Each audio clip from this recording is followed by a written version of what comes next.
সরাসরি আজকের প্রথম ঘটনায় চলে যাচ্ছি।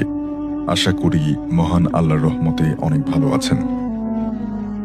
আমি মোহাম্মদ মনিরুল ইসলাম। দেশের বাড়ি সিরাজগঞ্জের শাহজাদপুর হাতকোড়া গ্রামে। এই ঘটনা যখন ঘটে তখন আমি অনেক ছোট, মাত্র 10 বছর বয়স। সেই সময়টাতে আমার টিভি দেখার অনেক নেশা ছিল। তো আমি আমাদের বাড়ি থেকে 2 কিলোমিটার দূরে আমার এক নানাদের বাড়িতে, তারা ভীষণ সম্পদশালী ছিলেন। তারা তাঁতের লুঙ্গি বানিয়ে বিক্রি করতেন, মানে তারা তাঁতি। আমি প্রতিদিন তাদের বাড়িতে গিয়ে টিভি দেখতাম আর তাদের লুঙ্গিতে লেবেল লাগিয়ে দিতাম। তারা ছিল অনেকটাই লোভী। একদিন টিভি দেখতে দেখতে কখন যে রাত 11টা বেজে গেছে তা আমি বুঝতে পারিনি। তাদের কাজ শেষ না হওয়ায় তারাও কোনো কিছু বলেনি। অর্থাৎ এত রাত হয়ে গেছে, একটা 10 বছরের ছেলে সেখানে কাজ করে যাচ্ছে, টিভি দেখছে, আর সে সেই তাদের লুঙ্গিতে লেবেল লাগাচ্ছে, অর্থাৎ লুঙ্গির নামটা লাগাচ্ছে। তো আরো কিছু কাজ বাকি ছিল, আরো কিছু লুঙ্গিতে লেবেল লাগানো বাকি ছিল। এজন্য তারা আসলে তাকে বলেনি যে অনেক রাত হয়ে গেছে, তোমাকে বাড়ি ফিরতে হবে, এমন কিছু না বলে তারা দেখতে লাগলো। যখনই কাজ শেষ তখন তারা বলে, আরে মনিরুল, তুমি এখনো আছো? এত রাত হয়েছে, তাছাড়া তুমি এক মায়ের এক সন্তান, তুমি তাড়াতাড়ি চলে যাও। এই বলে তারা আমাকে তাদের গেটের বাইরে বের করে দিয়ে গেট লাগিয়ে দেয়। বাহিরে তখন প্রচুর অন্ধকার। আমার অনেক ভয় করছে। একদিকে আমি অনেক ছোট, তাছাড়া আমাদের বাড়ি যেতে অনেক পুরনো একটা দিঘি মতো পুকুর আর একটা ভয়ঙ্কর জঙ্গল পড়ে। লোকের মুখে শুনেছি জায়গাটা ভীষণ ভয়ঙ্কর, অনেক মানুষ অনেক কিছুর সম্মুখীন হয়েছে সেখানে। এই কারণে আমার ওই দিকটাতে যেতে আরো ভয় লাগতে লাগলো।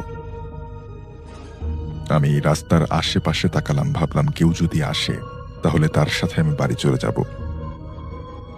আমি ভয়ে আল্লাহর নাম নিচ্ছি, হঠাৎ করে ওই রাস্তা দিয়ে একটা মানুষ আসলো। আমি কিছু না ভেবে তার পেছনে যেতে লাগলাম। মনে কিছুটা শান্তি পেলাম। যেতে যেতে লোকটা ওই পুকুর পাড়ের আগেই অন্য একটা রাস্তায় চলে গেল। এই সেই ভয়ঙ্কর জায়গা। আমি ভাবছি আর আমার পুরো শরীর ভয় কাঁপুনি দিয়ে উঠছে। হঠাৎ করে আমি বামের দিক থেকে প্রচন্ড পরিমাণে পানির শব্দ পেলাম। ভয়ে ভয়ে বামে তাকাতেই দেখি যে পুকুরে কোনো পানিই ছিল না। হঠাৎ করে সেই পুকুরে অনেক পানি ভরে যাচ্ছে এবং নদীর পানি যেমন ঘুরুন দেয়, যাকে পাক বলি আমরা, ঠিক তেমন করে সেই পুকুরে পানি পাক খাচ্ছে। আমি এটা দেখে সেখানে দাঁড়িয়ে থরথর করে কাঁপতে লাগি। প্রচন্ড পরিমাণে ভয় পেয়েছিলাম। কিছুটা সময় পর আমি পেছন থেকে আমার নাম ধরে কারো ডাকার আওয়াজ শুনলাম, এই মনিরুল, মনিরুল, একটু দাঁড়া। ডাকটা শুনে আমি সাহস পেলাম। তো যখন আমি পেছনে তাকালাম, দেখলাম কে যেন হাওয়ায় ভেসে আমার দিকে আসছে। তার পরনে ছিল সাদা কাপড়। আমি তখন ভয়ে কান্না করতে যাচ্ছি, কিন্তু আমার মুখ দিয়ে কোনো শব্দ বের হচ্ছে না। আমি একটা মূর্তির মতো সেখানে দাঁড়িয়ে আছি। সেই ভূত আমার কাছে এসে আমাকে আমার বাম কানের কাছে একটা দীর্ঘশ্বাস ফেলল। তার গরম নিঃশ্বাসে আমার সারা শরীরের পশমগুলো দাঁড়িয়ে গেল। আমি আল্লাহর নাম নিয়ে এক দৌড় দিয়ে বাড়ির প্রায় পাশেই চলে গেলাম। আমাদের বাড়ির পাশেই একটা কালভার্ট ছিল। তো ওখানে দেখি সাদা কাপড় পরে সেই ভূতটা বসে আমাকে ডাকছে, বলছে, কিরে, ভয় পাচ্ছিস? আয় আমার কাছে, আয় শোনা, আমি তোর দাদির বান্ধবী ছিলাম, আয়, তোকে আমি তোর বাড়ি পৌঁছে দিয়ে আসি।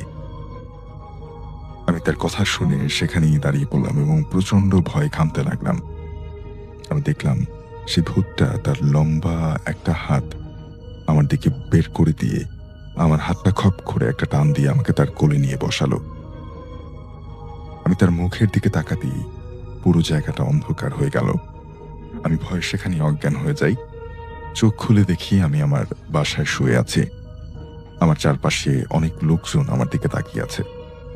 আমার মায়ের কাছে বললাম, মা, আমি আমার ঘরে আসলাম কি করে? তখন আমার মা যা বলল, আমি সত্যি অবাক হয়ে গেলাম। কারণ আমাকে আমার বাসার ঠিক সামনে গাছের ডালে শুয়ে থাকা অবস্থায় পাওয়া গিয়েছে। এই ঘটনার পরে বেশ কিছুদিন জ্বর ছিল। আমার কবিরাজের কাছে নিয়ে গেলে আমাকে তিনি বললেন যে আমাকে একটা জিন নজরে রেখেছে। জিনটা আমাকে আসলে নিয়ে যেতে আসছিল। যখন নিতে চেয়েছিল ঠিক তখনই একটা ভালো জিন এসে আমার রক্ষা করে এবং আমাদের গাছের উপরে আমাকে শুইয়ে দিয়ে গেছে। তো এই ছিল আমার ঘটনা, যেটা সত্যিই আমি সম্মুখীন হয়েছিলাম। ভালো লাগলে প্লিজ পড়ে শোনাবেন।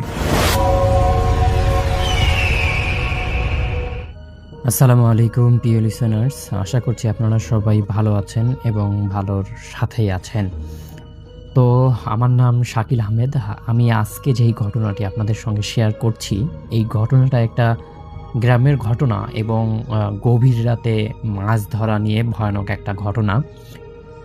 তো আমি কোনো কথা বাড়াচ্ছি না, শুরুতেই চলে যাচ্ছি আমার ঘটনায়। ঘটনাটি যেই গ্রামে ঘটেছিল সেই গ্রামের নাম হচ্ছে দেউলিয়া। গ্রামের চারদিকে খাল-বিল আর জঙ্গলে ঘেরা। আর সেই গ্রামেই থাকতো একজন নামকরা মাছ ধরার লোক, যাকে সবাই রহিম জেলে বলে চিনত।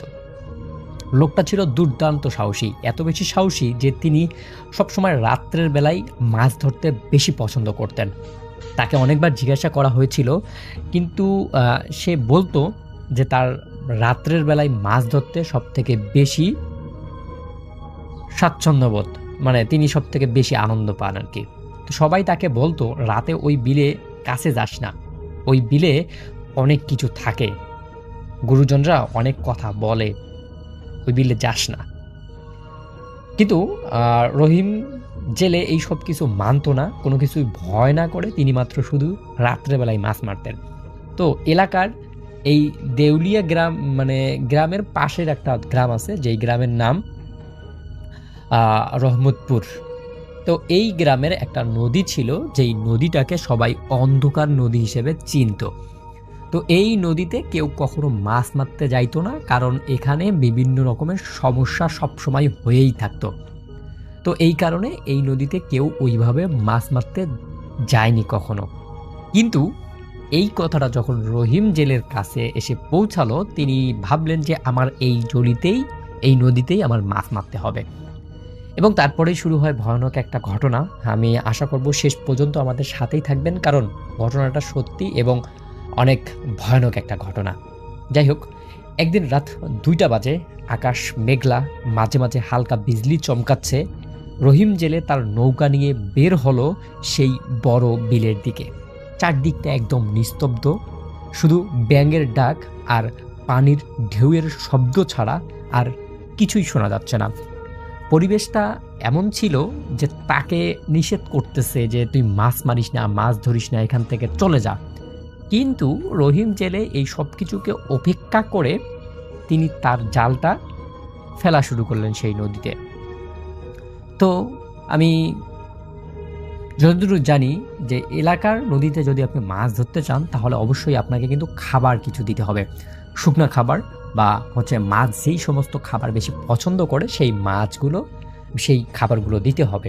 তো রহিম জেলে যেহেতু একজন প্রফেশনাল মাছ মারা লোক, তো তিনি তার সঙ্গে সেই খাবারগুলো নিয়ে গেছেন এবং পুকুর থেকে যখন তিনি পানি তুলে খাবারগুলো একটু ভিজাবেন, তখন উনি এইটা অনুভব করলেন যে পুকুরের পানি এত বেশি ঠান্ডা যে তার হাত, মনে হচ্ছে যে তার হাতটা একদম আটকে গেছে এরকম।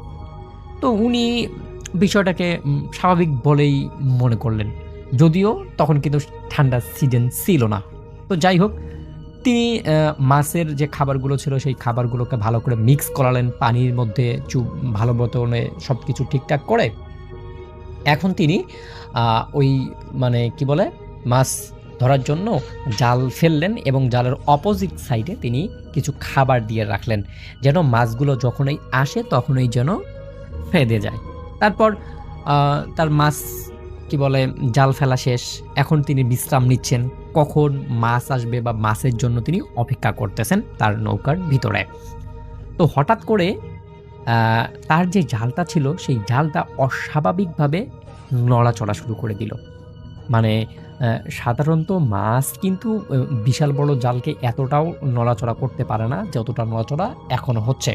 তিনি ভাবলেন যে হয়তো আজ বড় মাছটা ধরা পড়েছে। এই মাছটা নিয়ে এলাকার সবাইকে আমি দেখাবো যে দেখেন রাত্রের বেলা আমি কেন মাছ মারি। মানে মাছের দেখে আরকি, শব্দ দেখে। যাই হোক, তিনি কি করলেন, মনের সুখে, মনের আনন্দে সেই জালটা টানতে লাগলেন তার নিচের দিকে নিজের কৌশলে। কিন্তু জালটা যেন নিচ থেকে মানে কোনো একটা কিছুর সাথে আটকে গেছে, নয়তো মাছটা এত বেশি ভারী তিনি টানতে পারছেন না। কিন্তু মানে তার কাছে মনে হচ্ছে না যে আসলে এটা কোনো মাছ বা কোনো কিছু। তিনি এটাই ভাবতেছেন যে হয়তো আমার জালটা নিচের কোনো জঙ্গলের সাথে আটকে গেছে বা নিচের কোনো একটা জিনিসের সাথে আটকে গেছে। তো তখন তিনি কি করলেন, মানে আবার জালটাকে অন্য কৌশলে টানা শুরু করলেন। ঠিক তখনই তিনি দেখতে পারলেন যে পানির ভিতর থেকে একটা শব্দ আসলো। শব্দটা এরকম, রহিম, রহিম। সে চমকে উঠল। এই ডাকটা কোথা থেকে আসলো? চারদিকে সে বারবার তাকালো, কিন্তু দেখল যে এখানে কেউ নেই। আবার সেই শব্দ আরো স্পষ্ট, আরো কর্কশ। রহিম, এ রহিম, তুই আমাকে তুলে নে। এবার রহিমের হাত কাঁপতে শুরু করলো। সে বুঝতে পারল না যে আসলে এই শব্দটা কোথা থেকে আসছে। তারপর সে টপ করে তার জালটা ছেড়ে দিতে চাইল, কিন্তু সে জালটা ছেড়ে দিতে পারল না। জালটা যেন তার হাতের সাথে একদম আটকে গেছে। কোনোভাবেই সে জালটাকে ছাড়তে পারছে না। হঠাৎ করেই সে দেখতে পারল যে পানির উপরে একটা সাদা মুখ ভেসে আসলো। মুখটা মানে স্পষ্ট দেখা যাচ্ছে না, কিন্তু মুখের যে চোখ দুটো ছিল সেই চোখ দুটো স্পষ্টভাবে দেখা যাচ্ছে, এবং এত কালো চোখ সে আসলে বিশ্বাস করতে পারতেছে না যে মানুষ এত মানে বিশ্রী হয় কিভাবে। তারপর দেখলো যে সেই মুখটার মধ্যে কোনো ঠোঁট নেই, শুধু ফাঁকা ফাঁকা গর্ত, কেমন যেন একটা কঙ্কালের মতো টাইপের। এবং তারপর তিনি দেখতে থাকলেন যে মুখটা ধীরে ধীরে নৌকার দিকে এগিয়ে আসতে যাচ্ছে। মানে কোনো শরীর টরীর কিছু নেই, শুধুমাত্র একটা মুখ তার দিকে আসতে যাচ্ছে।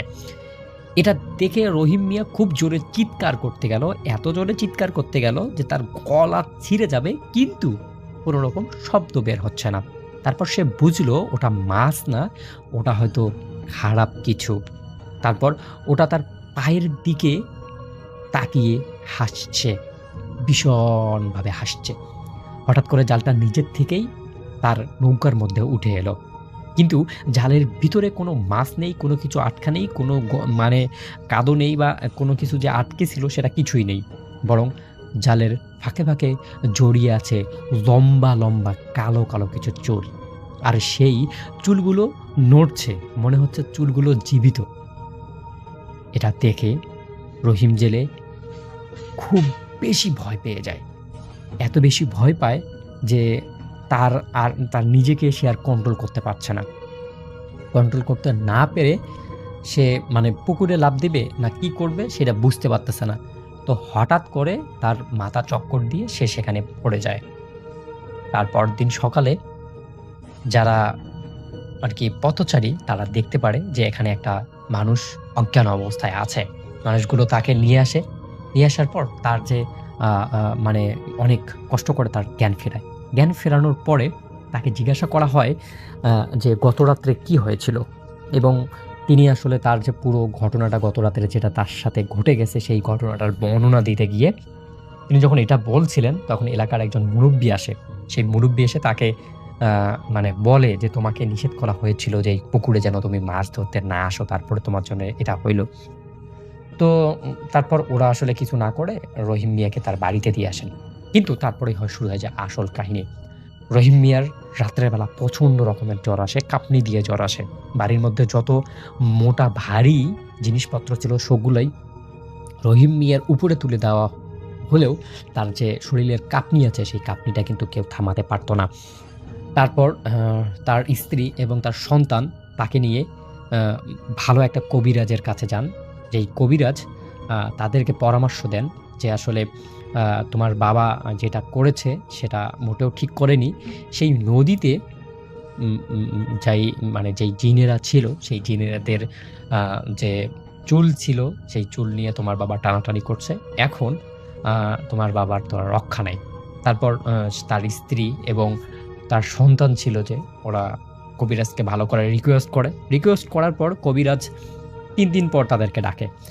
তারপর সেই রহিম মাঝি না সরি রহিম জেলে এবং তার ছেলে-মেয়ে সহ স্ত্রীসহ সেই কবিরাজের কাছে বাড়িতে যায় ৩ দিন পর। তারপর সেই কবিরাজ বলে যে, "তোমার বাবাকে রক্ষা করতে হলে আ আগামী আমাবস্যায় তোমার আমার বাড়িতে আসতে হবে এবং সাথে নিয়ে আসতে হবে একটা কালো রঙের, কালো কুচকুচে রঙের একটা খাসি নিয়ে আসতে হবে। যেই খাসিটা বয়স হতে হবে অবশ্যই ১ বছরের উপরে।" তো এই সত্যগুলো যখন দেয়, তখন তারা সেরকম একটা জিনিস খোঁজার সৃষ্টি করে। খুঁজতে অবশেষে সেই রকম একটা খাসি তারা পেয়ে যায় এবং আমাবস্যার রাতে চলে যায় সেই যে কবিরাজ ছিল, সেই কবিরাজের বাড়িতে। তারপর কবিরাজ আ দীর্ঘক্ষণ ধরে তার এই গণনা এইটা সেটা পড়ে তাদেরকে একটা তাবিজ এনে দেয়। বলে যে, "এই তাবিজটা সবসময় রহিম জেলের যেন কাছেই থাকে।" কাছেই থাকে বলতে তার সাথেই থাকতে হবে। না হলে তার অনেক বড় বিপদ হতে পারে। তারপর রহিম জেলেকে সেই তাবিজটা ভালোভাবে তার কোমরের মধ্যে বেঁধে দেওয়ার কিছুদিন পর তিনি সুস্থ হন। কিন্তু আ সুস্থ হলেও তার জীবনের সবকিছু স্বাভাবিক হলেও তিনি আর মাছ মারতে যান না।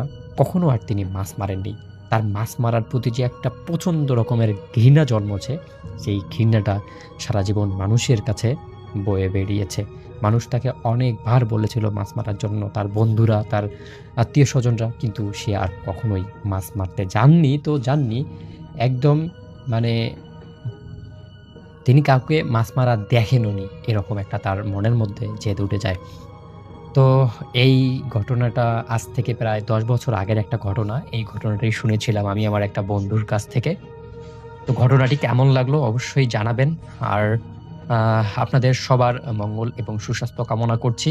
আমার জন্য দোয়া করবেন এবং আমি চেষ্টা করব এরকম আরো ঘটনা আপনাদেরকে দেওয়ানোর জন্য। সবাই ভালো থাকবেন, সুস্থ থাকবেন। আমার জন্য দোয়া করবেন। আল্লাহ হাফেজ। এই মুহূর্তে যে স্টোরিটি আমি আপনাদের সাথে শেয়ার করতে যাচ্ছি, এই স্টোরিটির সময়কাল ১৯৮০ সাল থেকে ৯০ সালের মাঝামাঝি কোনো একটা সময়ে শুরু হয়। এই ঘটনাটি যেখানে ঘটে, এটি একটা বিস্তীর্ণ জায়গা নিয়ে ঘটেছিল। প্রথমত এটি নড়াইল জেলার লোহাগাড়া উপজেলার শালনগর ইউনিয়ন থেকে ঘটনাটির সূত্রপাত হয় এবং ঘটনাটির যেই এরিয়াটা মানে যতদূর বিস্তৃত হয়েছিল সেটি আলফাডাঙ্গার পানাইল গ্রাম পর্যন্ত। তো আমাদের আজকের ঘটনা এই ২ এলাকার মধ্যবর্তী জায়গা এবং ২ এলাকা নিয়েই মানে কেন্দ্রীভূত থাকে। প্রিয় লিসেনার্স, ঘটনাটি যার সাথে ঘটেছিল তার নাম হচ্ছে আলা আমিন। উনি পেশায় একজন গ্রাম্য ডাক্তার ছিলেন। ওনার বাবা ছিলেন লোকমান ডাক্তার, মানে তিনিও একজন গ্রাম্য ডাক্তার ছিলেন। আলামিন ডাক্তারের বয়স ছিল ২৭ থেকে ২৮ বছরের মতো। শালনগর ইউনিয়নেই আলামিন ডাক্তারের দোকান ছিল। মানুষ যখন তাদের বাড়িতে ডাকতো রুগী দেখার জন্য সেখানেও যেত এবং বাজারে যে দোকান থাকতো, যে চেম্বার ছিল সেখানেও রুগী আসতো। এইভাবেই আলামিন ডাক্তারের সময় কেটে যাচ্ছিল। কোনো এক বিকেলে আলামিন ডাক্তার অলসভাবে বসেছিল, কোনো রুগী ছিল না। তখন হঠাৎ একটি সুন্দরী মেয়ে আসে। সে কিছু সমস্যার কথা বলে। আলামিন ডাক্তার সমস্যাগুলি শুনে ওষুধ দিয়ে দেয় এবং ৭ দিন পরে আবার আসতো। মেয়েটি ৭ দিন পরে আবার আসে এবং সে জানায় এই ওষুধগুলি খেয়ে সে সুস্থ হয়ে গেছে। সে আলামিন ডাক্তারকে ধন্যবাদ। এরপরেও ওই মেয়েটি মাঝে মাঝে আলামিন ডাক্তারের কাছে আসতো। মেয়েটি যখন আসতো সেই সময়টি ছিল পড়ন্ত বিকেল। সে কখনো সকালে বা দুপুরে আসতো। আর পড়ন্ত বিকেলে ঠিক তখনই আসতো যখন আলামিন ডাক্তারের চেম্বারে কোন রুগী থাকতো বা তার আশেপাশে কেউ। আলামিন ডাক্তারের সাথে সে গল্প করত, কিন্তু তার বাড়ি কোথায়, বাড়িতে কে কে আছে এই বিষয়ে সে কিছুই বলত। তবে তার নাম বলে বলে তার নাম হচ্ছে সাবিনা। এর বাইরে আর কোনো তথ্য আলামিন ডাক্তারকে মেয়েটি দেয়। মেয়েটি মাঝে মাঝে আসতো, কথা বলতো। তার মার্জিত আচরণ, সুন্দর চেহারা, তার হাঁটা চলা সবকিছু দেখে আলামিন ডাক্তারের মনে ভালোবাসার জন্ম নেয়। মেয়েটিকে সে ভালোবাসত, কিন্তু সহজে সে বলতে পারে। কিন্তু ইশারা ইঙ্গিতে মেয়েটিকে সে বোঝানোর চেষ্টা করে। আলামিন ডাক্তার মেয়েটিকে বিয়ের কথা বলে, কিন্তু মেয়েটি এড়িয়ে যায়। মেয়েটি কথাগুলোর তেমন কোনো পাত্তা নেই। মেয়েটি যখন কথাগুলো এড়িয়ে যেত, তখন আলামিন ডাক্তার মনে কষ্ট পেত যে মেয়েটি কেন বিয়ের কথা বললে বারবার এড়িয়ে যায়, অন্য প্রসঙ্গে চলে যায়, বিয়ের বিষয়ে আর কোনো কথা বলে। একদিন আলামিন ডাক্তার মেয়েটিকে বলে যে আমি তোমাদের বাড়িতে যাব।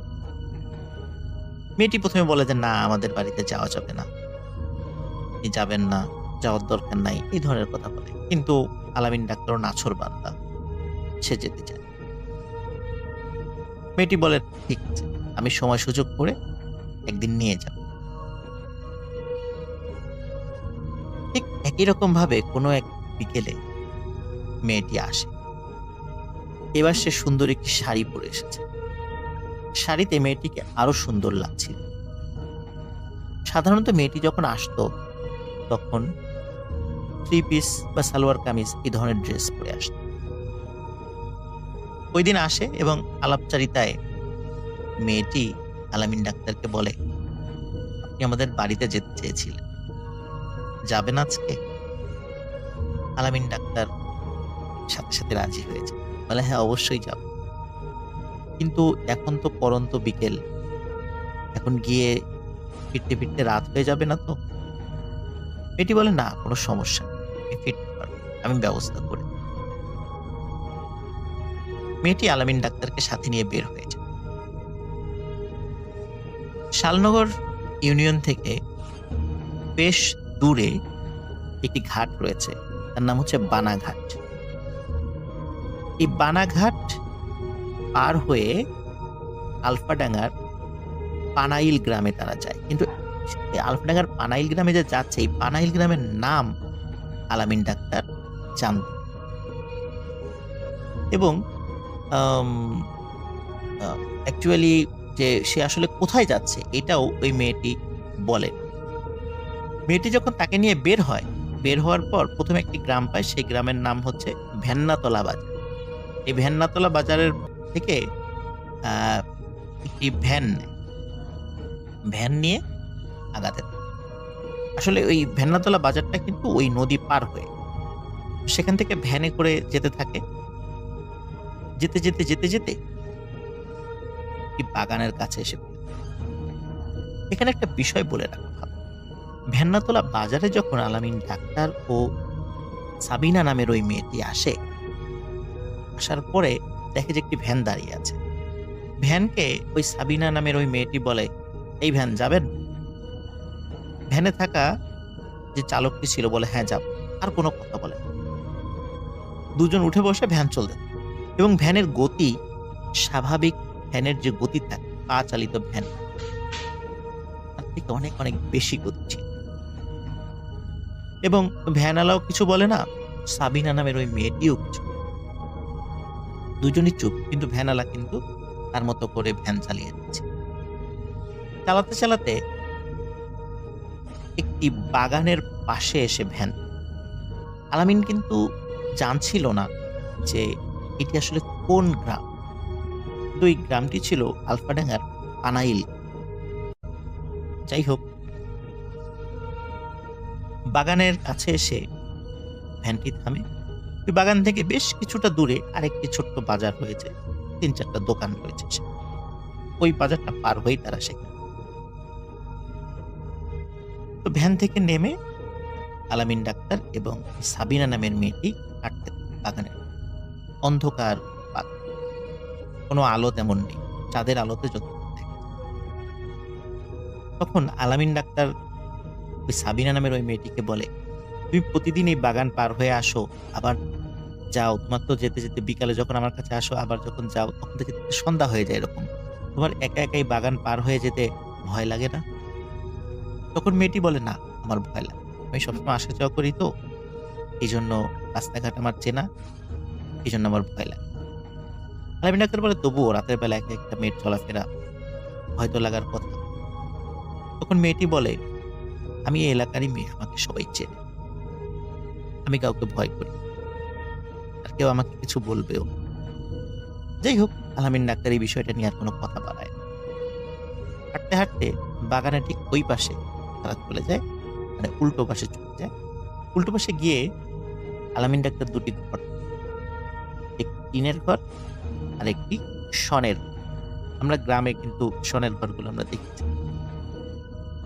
তো টিনের ঘরে ৩ জন মানুষ আছে, ২ জন বয়স্ক মানুষ আর একটি ছোট ছেলে।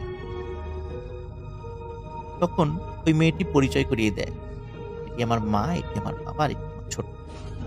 আলামিন ডাক্তার অদ্ভুত হয়ে দেখে এই ৩ জনের চেহারাই অনেক সুন্দর। তাদের ২ জনের, বিশেষ করে মেয়েটির মা বাবা বয়স হয়ে গেল, তাদের চেহারা অনেক সুন্দর লাগছিল আলামিন ডাক্তার। আলামিন ডাক্তার বেশ অবাক, তবে এটি সে একদম স্বাভাবিকভাবেই নিয়েছিল।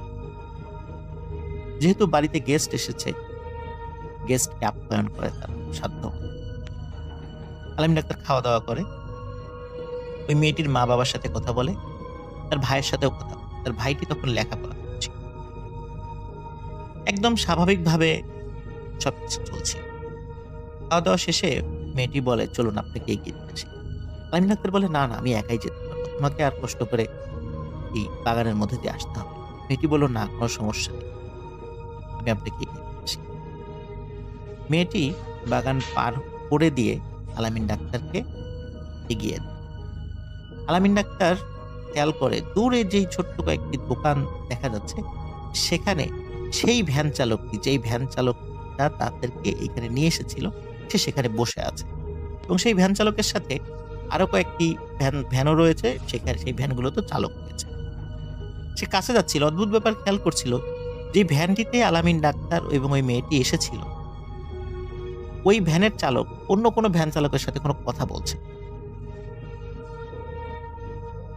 মেয়েটি কিছুটা পথ পাড়ি দিয়ে আলামিন ডাক্তারকে বিদায় দিয়ে চলে যায়।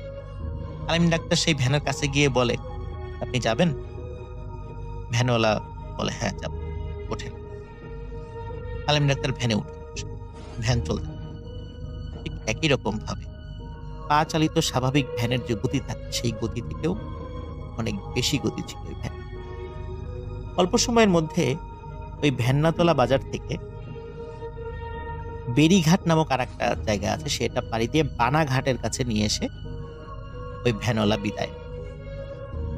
ভ্যানওয়ালাকে তিনি টাকা দিতে চাইলেও ভ্যানওয়ালা টাকা দিতে রাজি।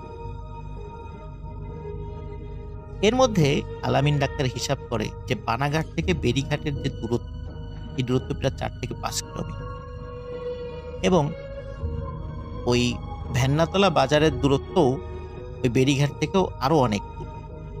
কিন্তু ঠিক কতটুকু দূর এটি সে বলতে পারছে না। এবং আলামিন ডাক্তার যখন ফিরে আসছে, তখন ঘড়িতে যে কয়টা বাজে এটিও তিনি বুঝতে পারছিলেন, কারণ তার হাতে কোনো ঘড়ি ছিল। যাই হোক, আলামিন ডাক্তার চলে আসে বাড়িতে। বাড়িতে এসে এই প্রথম আলামিন ডাক্তার ওই মেয়ে সম্পর্কে কাউকে কিছু বলে। এতদিন আলামিন ডাক্তার ওই মেয়ে সম্পর্কে কাউকে কিছু বলে না। সর্বপ্রথম যাদেরকে বলে তারা আলামিন ডাক্তারের মা। তার মা বাবাকে বলে যে আমি একটা মেয়েকে পছন্দ করেছি, ওই মেয়েটির দেখতে এমন, তার বাড়ি এই দিকে, তোমরা আমার সাথে ওই মেয়েটিকে দেখতে যাবা, মেয়েটির মা বাবার সাথে কথা বলো। তো ছেলের আসলে বিয়ের বয়স হয়ে গিয়েছিল, তারপর ছেলে যেহেতু একটা মেয়ে পছন্দ করেছে, মা বাবা রাজি হয়েছে।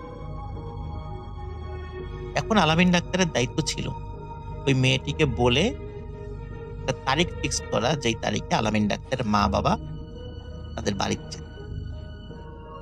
আলামিন ডাক্তার অপেক্ষা করছিল কবে ওই মেয়েটি আসে। মেয়েটি তো প্রতিদিন আসতো, মাঝে মাঝে আসতো। তো এই যে মাঝে মাঝে আসা, কথা বলা, এর মধ্যে দিয়েই কিন্তু 2-3 বছর কেটে গেছে। আলামিন ডাক্তারের বয়স 30+ হয়ে গেছে। তো মেয়েটি আসে একদিন, ঠিক একই রকম ভাবে পরন্ত। মেয়েটি আসার পরে আলামিন ডাক্তার বলে যে, আমার মা বাবা এবং আমি তোমাদের বাড়িতে যেতে চাই, আমার মা বাবা তোমার মা বাবার সাথে। মেয়েটি হঠাৎ রেগে যায় এবং বলে, না, এখনো সময় হয়, সময় হলে আমি জানাব, আর আমার বাড়িতে আপনার মা বাবার যাওয়ার প্রয়োজন নেই। আলামিন ডাক্তার বলে যে, না, আমি অত কথা বুঝি না, আসছে শুক্রবার, আমি অবশ্যই আমার মা বাবাকে নিয়ে তোমাদের বাড়ি। মেয়েটি বলে, না, আপনি যাবেন না। কিন্তু আলামিন ডাক্তার বলে, যাব, তোমরা রেডি থেকো, আমরা যাব।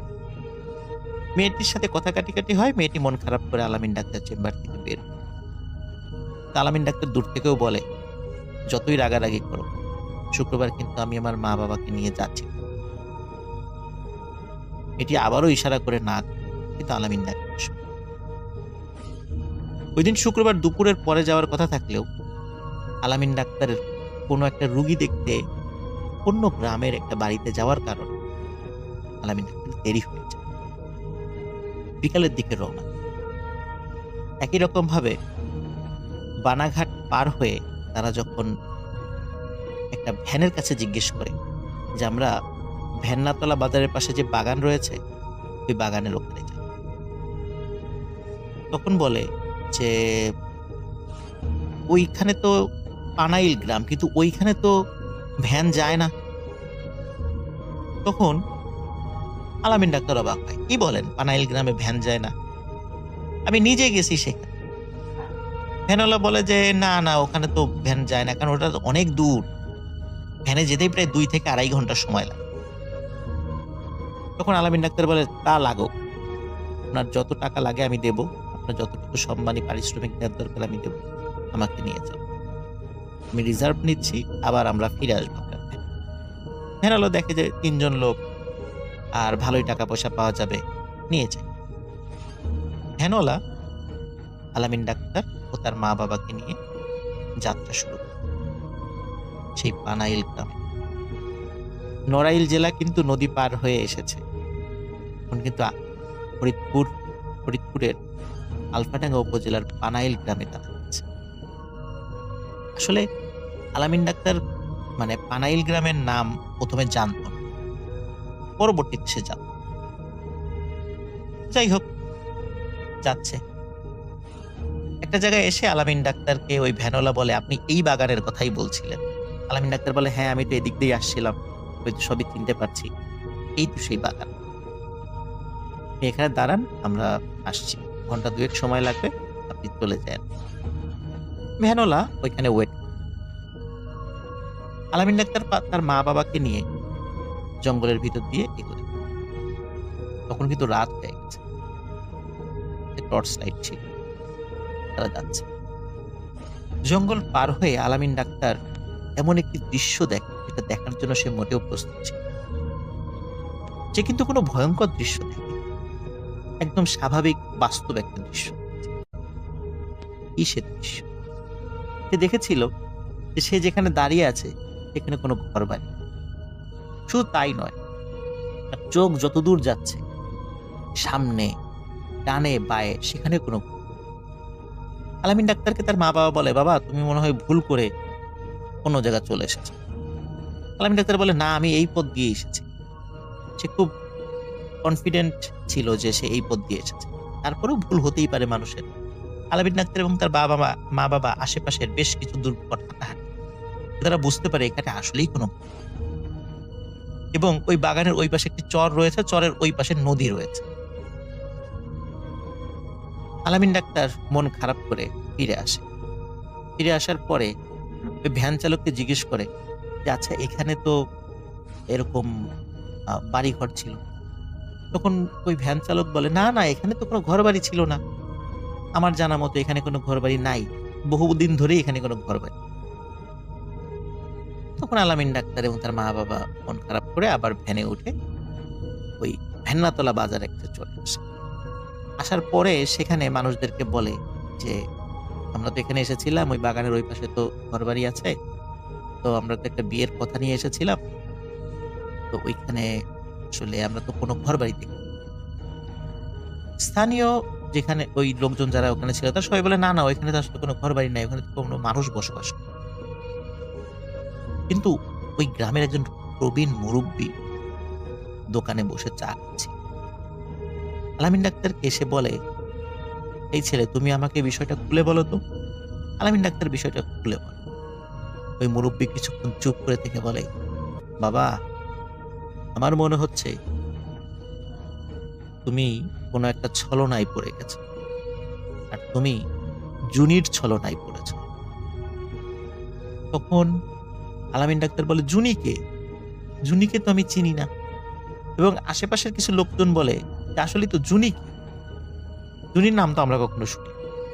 তখন ওই মুরব্বী বলে, এই বাগানের পাশেই একটি বাড়ি ছিল, এই বাড়িটা ছিল জুনিদের বাড়ি। এই ঘটনাটি বহু আগে। আমি এখন যে ঘটনাটি বলছি এটি 1980 থেকে 90-এর মাঝামাঝি, কিন্তু এই সময় থেকেও আরো 50 থেকে 60 বছর আগের ঘটনা ছিল। 1930 থেকে 40 সালের মধ্যবর্তী একটি সময়, তখন ব্রিটিশ পিরিয়ড ছিল। ওই সময় ওই মুরব্বী বলছেন, বাগানের ওই পাশে জুনিদের বাড়ি ছিল না, ছিল এই পাশে, এই রাস্তার উল্টা পাশে, মানে জুনিদের বাড়ির উল্টা পাশে বাগান। এই জুনি মেয়েটি অনেক সুন্দরী ছিল। জুনির মা বাবা ছিল, ওরা খুব গরিব ছিল। জুনির বাবা মানুষের খেতে খামারে কাজ করতো, জুনির মা মানুষের বাড়িতে গিয়ে কিছু ছোটখাটো কাজ টাজ। আর জুনিও কোনো কোনো বাড়িতে গিয়ে টুকটাক কাজ করতো। জুনির একটা ছোট ভাই ছিল, লেখাপড়া, স্কুলে যায়।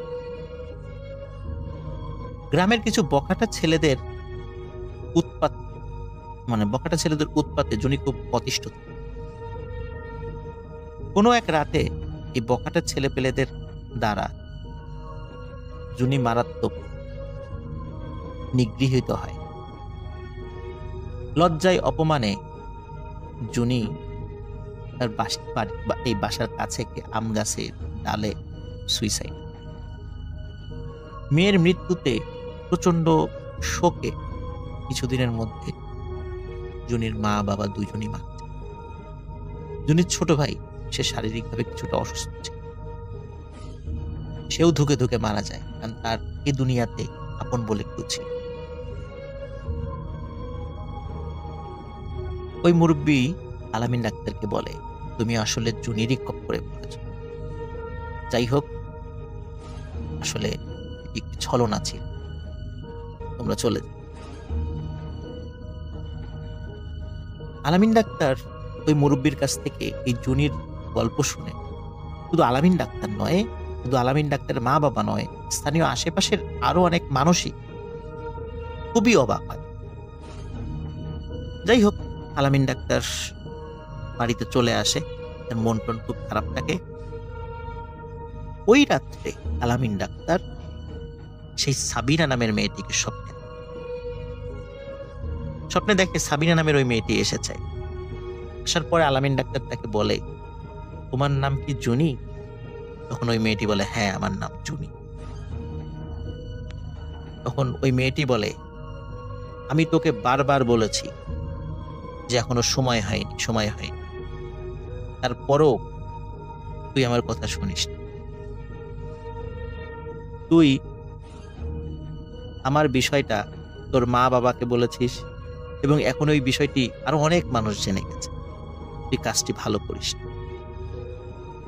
তুই তো আমাকে বিয়ে করতে পারবেই না, সেটা সম্ভব না। তোকে আমি অন্য কোথাও বিয়ে হতে দেব। এই কথা বলার পরে আলামিন ডাক্তারের স্বপ্ন ভেঙেছে। সে মনে করে হয়তো সে দুঃস্বপ্ন দেখছে, কিন্তু সে বুঝতে পারে না তার আসল দুঃস্বপ্নের শুরুটা এখনই শুরু। আলামিন ডাক্তার সারাদিন মন টন খারাপ করে থাকতো। জুনির কারণে সে খুব মনে কষ্ট পেয়েছে। সে দোকান, তার যে চেম্বার ছিল শালনগর ইউনিয়নের যে বাজারে, সেখানে সে খুব একটা বেশি যেত না। কোনো কোনো বাড়ি থেকে রুগী ডাকার ডাক পেলে সে তখনই শুধু যেত, আর অধিকাংশ সময় মন খারাপ করে বাড়িতে বসে থাকে। মা বাবা ছেলের এই মন খারাপের কারণ বুঝতে পেরে তারা চিন্তা করলেন যে ছেলেকে বিয়ে দিবে।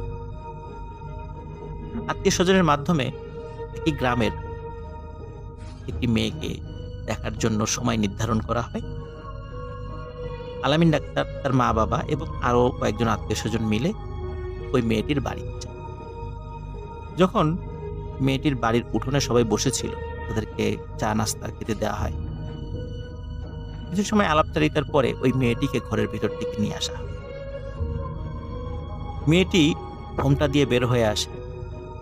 যখন মেয়েটি ওই আলামিন ডাক্তারের দিকে তাকায়, সে এমন ভাবে তাকায় যে আলামিন ডাক্তার এবং আশেপাশের লোকজনও খুব অবাক হয়। মেয়েটি কোনো কথা না বলে লাফ দিয়ে উঠে দাঁড়ায় এবং দৌড়ে ঘরের ভিতর গিয়ে দরজা আটকায়। মেয়েটির এই আচরণে সবাই অবাক হয়, কি ব্যাপার, এমন করলো কেন মেয়েটি, এমন তো করার কথা না। মেয়েটির মা বাবা মেয়েটির হয়ে সবার কাছে ক্ষমা চায়, বলে যে আমরা বিষয়টা দেখছি যে ও এমন করে চলে গেল। এর কিছুক্ষণ পরে মেয়েটির মা বাবা এসে বলে যে আপনারা চলে যান, আমরা আপনাদের সাথে বিয়েটা দিতে পারবো। তখন বলে কেন, কি সমস্যা, আমাদের ছেলের কোনো সমস্যা? বলে যে না, কোনো সমস্যা না, বাট আমরা আপনাদের সাথে আত্মীয়তা করতে পারবো না, আমাদেরকে ক্ষমা করবেন। কি কারণে মেয়েটি উঠে গেল, কি কারণেই বা বিয়েটা নাকচ হয়ে গেল, কিছুই বুঝতে পারছিল না আলামিন ডাক্তার, তার মা বাবা এবং তার আত্মীয় স্বজনরা। তারা সেখান থেকে চলে আসে। কিছুদিন পর আরেকটি মেয়ে দেখ পাশের একটি মেয়েটিকে যখন একই রকম ভাবে আলামিন ডাক্তারের সামনে নিয়ে আসা হয়, মেয়েটি চোখ বড় বড় করে আলামিনের নাম কে বলে যে এটা কে? তখন আশেপাশের লোকজন বলে যে এই যে এটা তো আলামিন ডাক্তার। বলে না, এটা তো একটা মেয়ে মানুষ। সবাই হাসাহাসি শুরু করে দেবে, কি বলে, জলজান্ত একটা ছেলে শার্ট প্যান্ট পরে বসে আছে, আর এই মেয়ে বলে এটা নাকি মেয়ে মানুষ। তখন বলে না, এ তো উনি তো মেয়ে মানুষ, মেয়ে মানুষের সাথে কি মেয়ে মানুষের বিয়ে হয় নাই, আমি এ বিয়ে করব না, এই বলে সে উঠে চলে যায়। তো মেয়ের এই আচরণে সবাই অবাক হয়, কারণ আসলে তো সেখানে আলামিন ডাক্তার ছিল, কোনো মেয়ে মানুষ ছিল না। মেয়েটি বিয়ে করতে অস্বীকৃতি জানায়। এর কিছুদিন পরে আর একটা বাড়িতে আলামিন ডাক্তারকে নিয়ে যাওয়া হয়, সেখানে একটি মেয়ে দেখার জন্য। অদ্ভুত ব্যাপার, সেখানেও একই ঘটনা ঘটে এবং সেখানকার মেয়েটি অনেক এগ্রেসিভ ছিল, সে খুবই বাজে আচরণ করে এবং সে সবাইকে বলে যে আপনারা একটা মেয়ের সাথে আর একটা মেয়েকে বিয়ে দেওয়ার জন্য এখানে এসেছেন, এটাই ছিল আপনাদের মনে? সবাই বলে কই মেয়ে কই?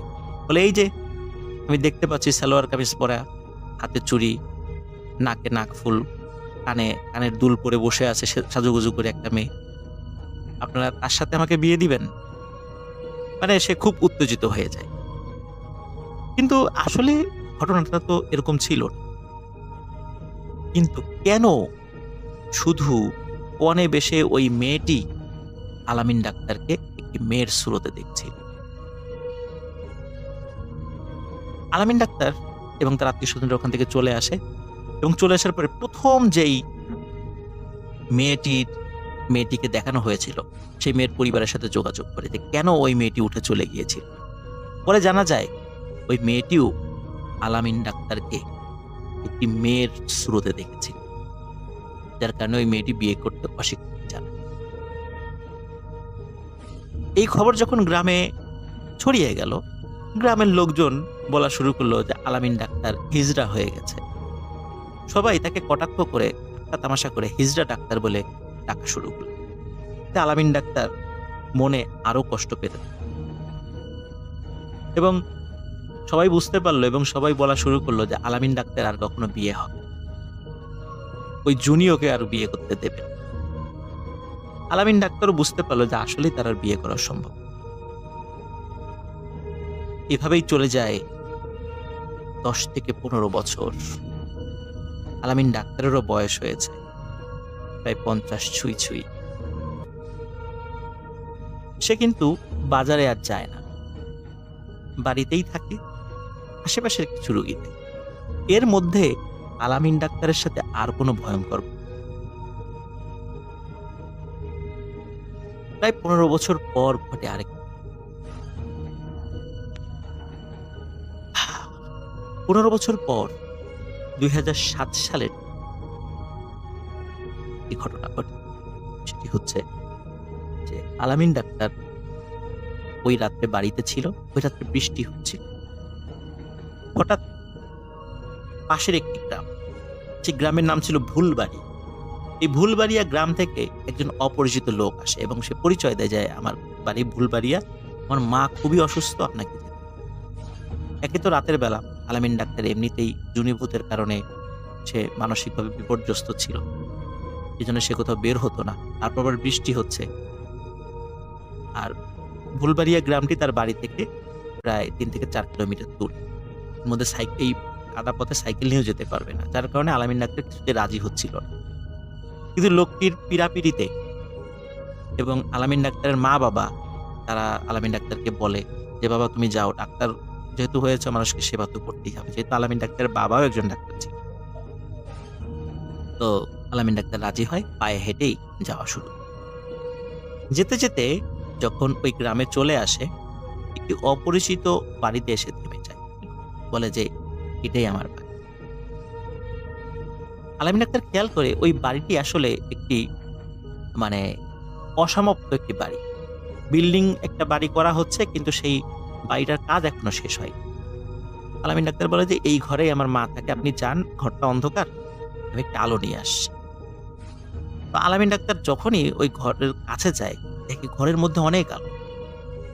তখন আলামিন ডাক্তার বলে, ওই লোকটিকে চিৎকার করে বলে যে আপনি আলো আনার দরকার কি, ঘরের মধ্যেই তো অনেক আলো। আলামিন ডাক্তার ঘরের মধ্যে ঢুকে পড়ে। কিন্তু ঢুকে আলামিন ডাক্তার যে দৃশ্য দেখতে পায়, এই দৃশ্য দেখার জন্য শুধু আলামিন ডাক্তার কেন, পৃথিবীর কোনো মানুষই হয়তো বা প্রস্তুত থাকে। আলামিন ডাক্তার দেখে ঘরের মধ্যে জুনি দাঁড়িয়ে আছে, জুনির সারা শরীর থেকে আলো বের হচ্ছে, ওই আলোতেই ঘর আলোকিত হচ্ছে। এই দৃশ্য দেখার সাথে সাথে আলামিন ডাক্তার সেখানে সেন্সলেস হয়ে পড়ে যায়। এদিকে সারা রাত আলামিন ডাক্তার বাড়িতে ফেরে, তার মা বাবা চিন্তা করতে, সকাল হলেই ছেলের খোঁজে বের হয়ে যায়। খুঁজতে খুঁজতে ওই ভুলবাড়িয়া গ্রামে মানে ওই বাড়িতে চলে আসে যেখানে আলামিন ডাক্তারকে পাওয়া যায়। আলামিন ডাক্তার জ্ঞান ফেরে, সব ঘটনা খুলে বলে। কিন্তু অদ্ভুত ব্যাপার হলো, এই ঘটনার পর থেকেই আলামিন ডাক্তারের মানসিক বিকৃতি দেখা।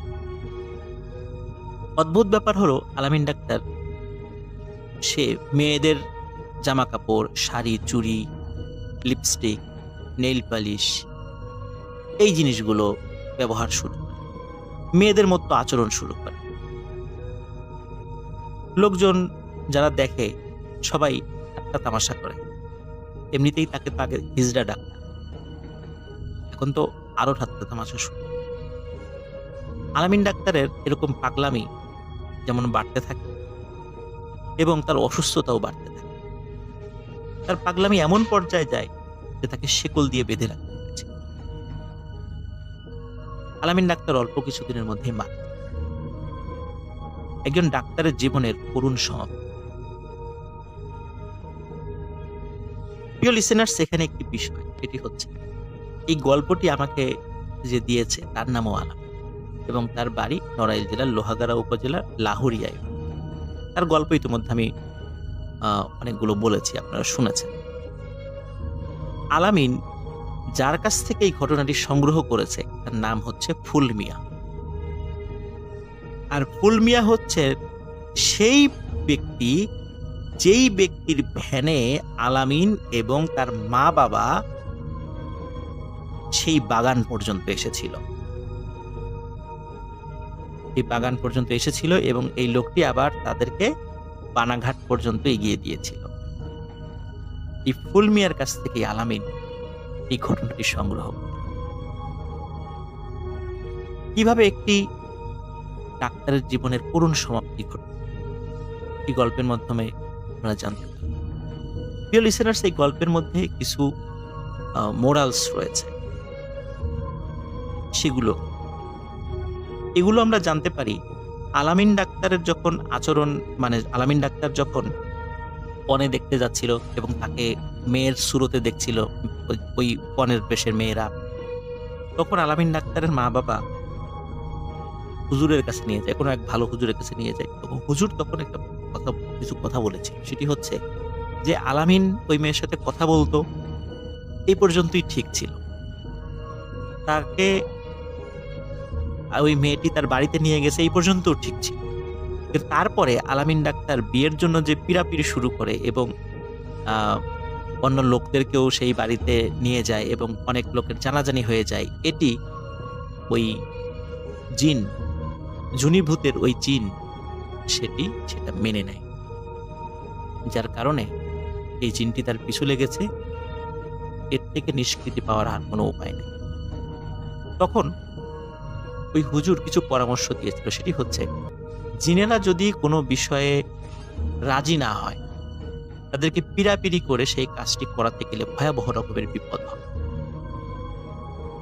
এই জন্য জিনদেরকে দিয়ে কোনো কাজ করানো উচিত তাদের ইচ্ছার বিরুদ্ধে। এমনকি জিনেরা যদি ইচ্ছাও করে, তারপরেও তাদেরকে দিয়ে কোনো কাজ নেওয়াটা উচিত।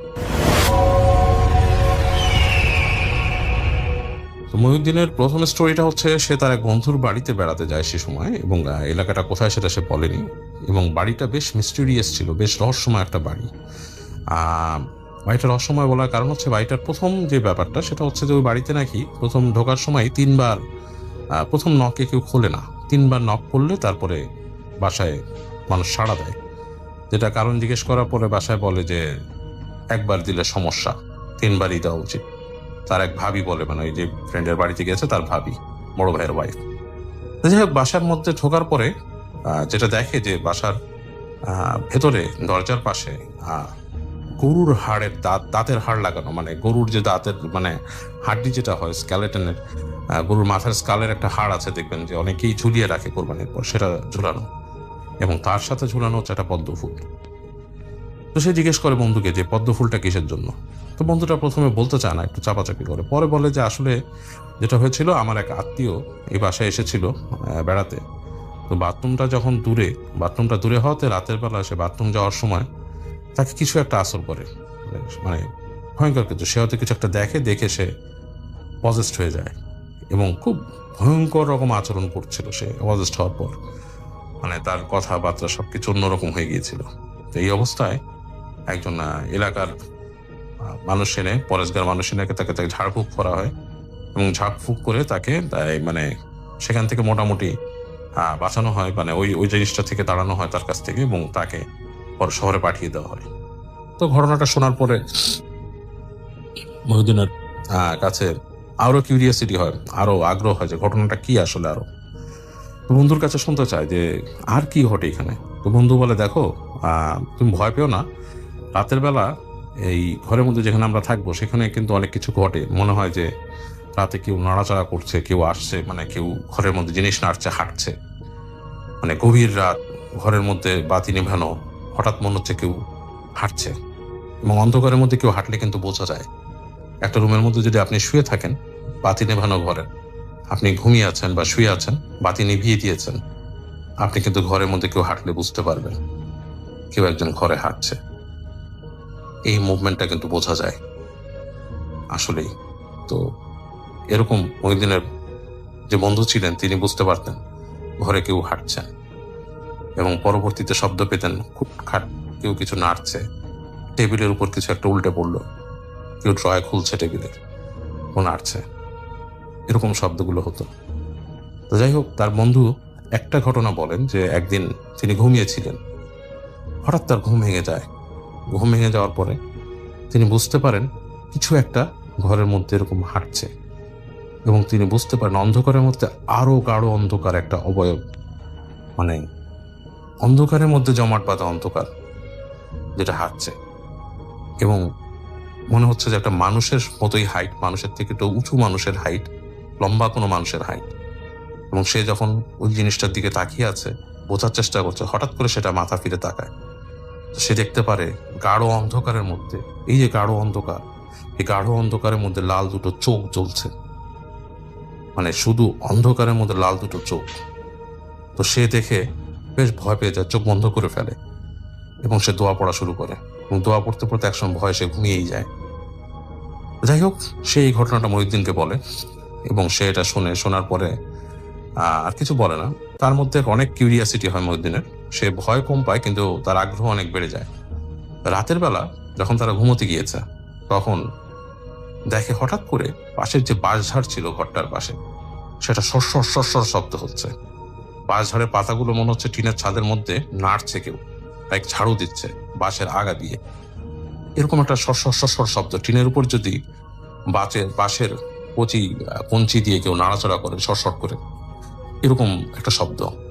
হঠাৎ শব্দ হয় ধূপ ধূপ, মানে কেউ লাফিয়ে পড়লো টিনের উপর এবং পাড়া দিয়ে হেঁটে যাচ্ছে, এবং প্রতিটা পাড়ায় টিনটা পটপট পটপট করে ডেবে যায় এবং মনে হয় যে একটা পা যে ফেলছে, এবং সে পায়ের স্পষ্ট যে পা ফেলার একটা ব্যাপার সেটা মনে হয়। মহিউদ্দিনের বন্ধু মহিউদ্দিনের হাত চাপ দেয়, এরকম হাত চেপে ধরে বলে, খেয়াল করো ব্যাপারগুলো। মহিউদ্দিন তার বন্ধুকে বলে যে আসলে কি হচ্ছে, আসলে মানে আস্তে আস্তে বলে, ফিসফিস করে, কি হচ্ছে। বন্ধু বলে, তুমি খেয়াল করো, তোমাকে আমি বলেছি। তো তারা অনেকক্ষণ ধরে এই জিনিসটা মানে খেয়াল করতে থাকে এবং মনে হয় যে ছাদের উপর কেউ উৎসব শুরু করেছে, মানে লাফালাফি, মানে খুব মানে একটা কোন্দল টাইপের, মানে মনে হচ্ছে ছাদের উপরে কিছু কিছু হচ্ছে, এরকম একটা ব্যাপার। টিনের চালের উপর কিছু একটা হচ্ছে, মানুষজন লাফ দিচ্ছে, মানে কেউ লাফ দিচ্ছে, মানুষজন বলতে কেউ লাফ দিচ্ছে, এবং পায়ের যে প্রত্যেকটা লাফে টিন ডেবে যাচ্ছে, এরকম একটা ব্যাপার। তো এই পর্যায়ে মহিউদ্দিন খুব কিউরিয়াস হয়ে সে বলে যে আমি একটু দেখতে চাই, বলে সে তার বন্ধুর হাত ছাড়িয়ে বাইরে চলে যায়। গেট খুলে আস্তে করে বাইরে বের হয়ে সে যখন নাকি ছাদে উকি দেয়, শব্দ নেই, সব শব্দ থেমে যায়, এবং তাকিয়ে দেখে যখন নাকি ফ্ল্যাশ লাইট মারে, টর্চ লাইট মারে, দেখে ছাদের উপর কিচ্ছু নেই, পুরোই নীরব ছাদ।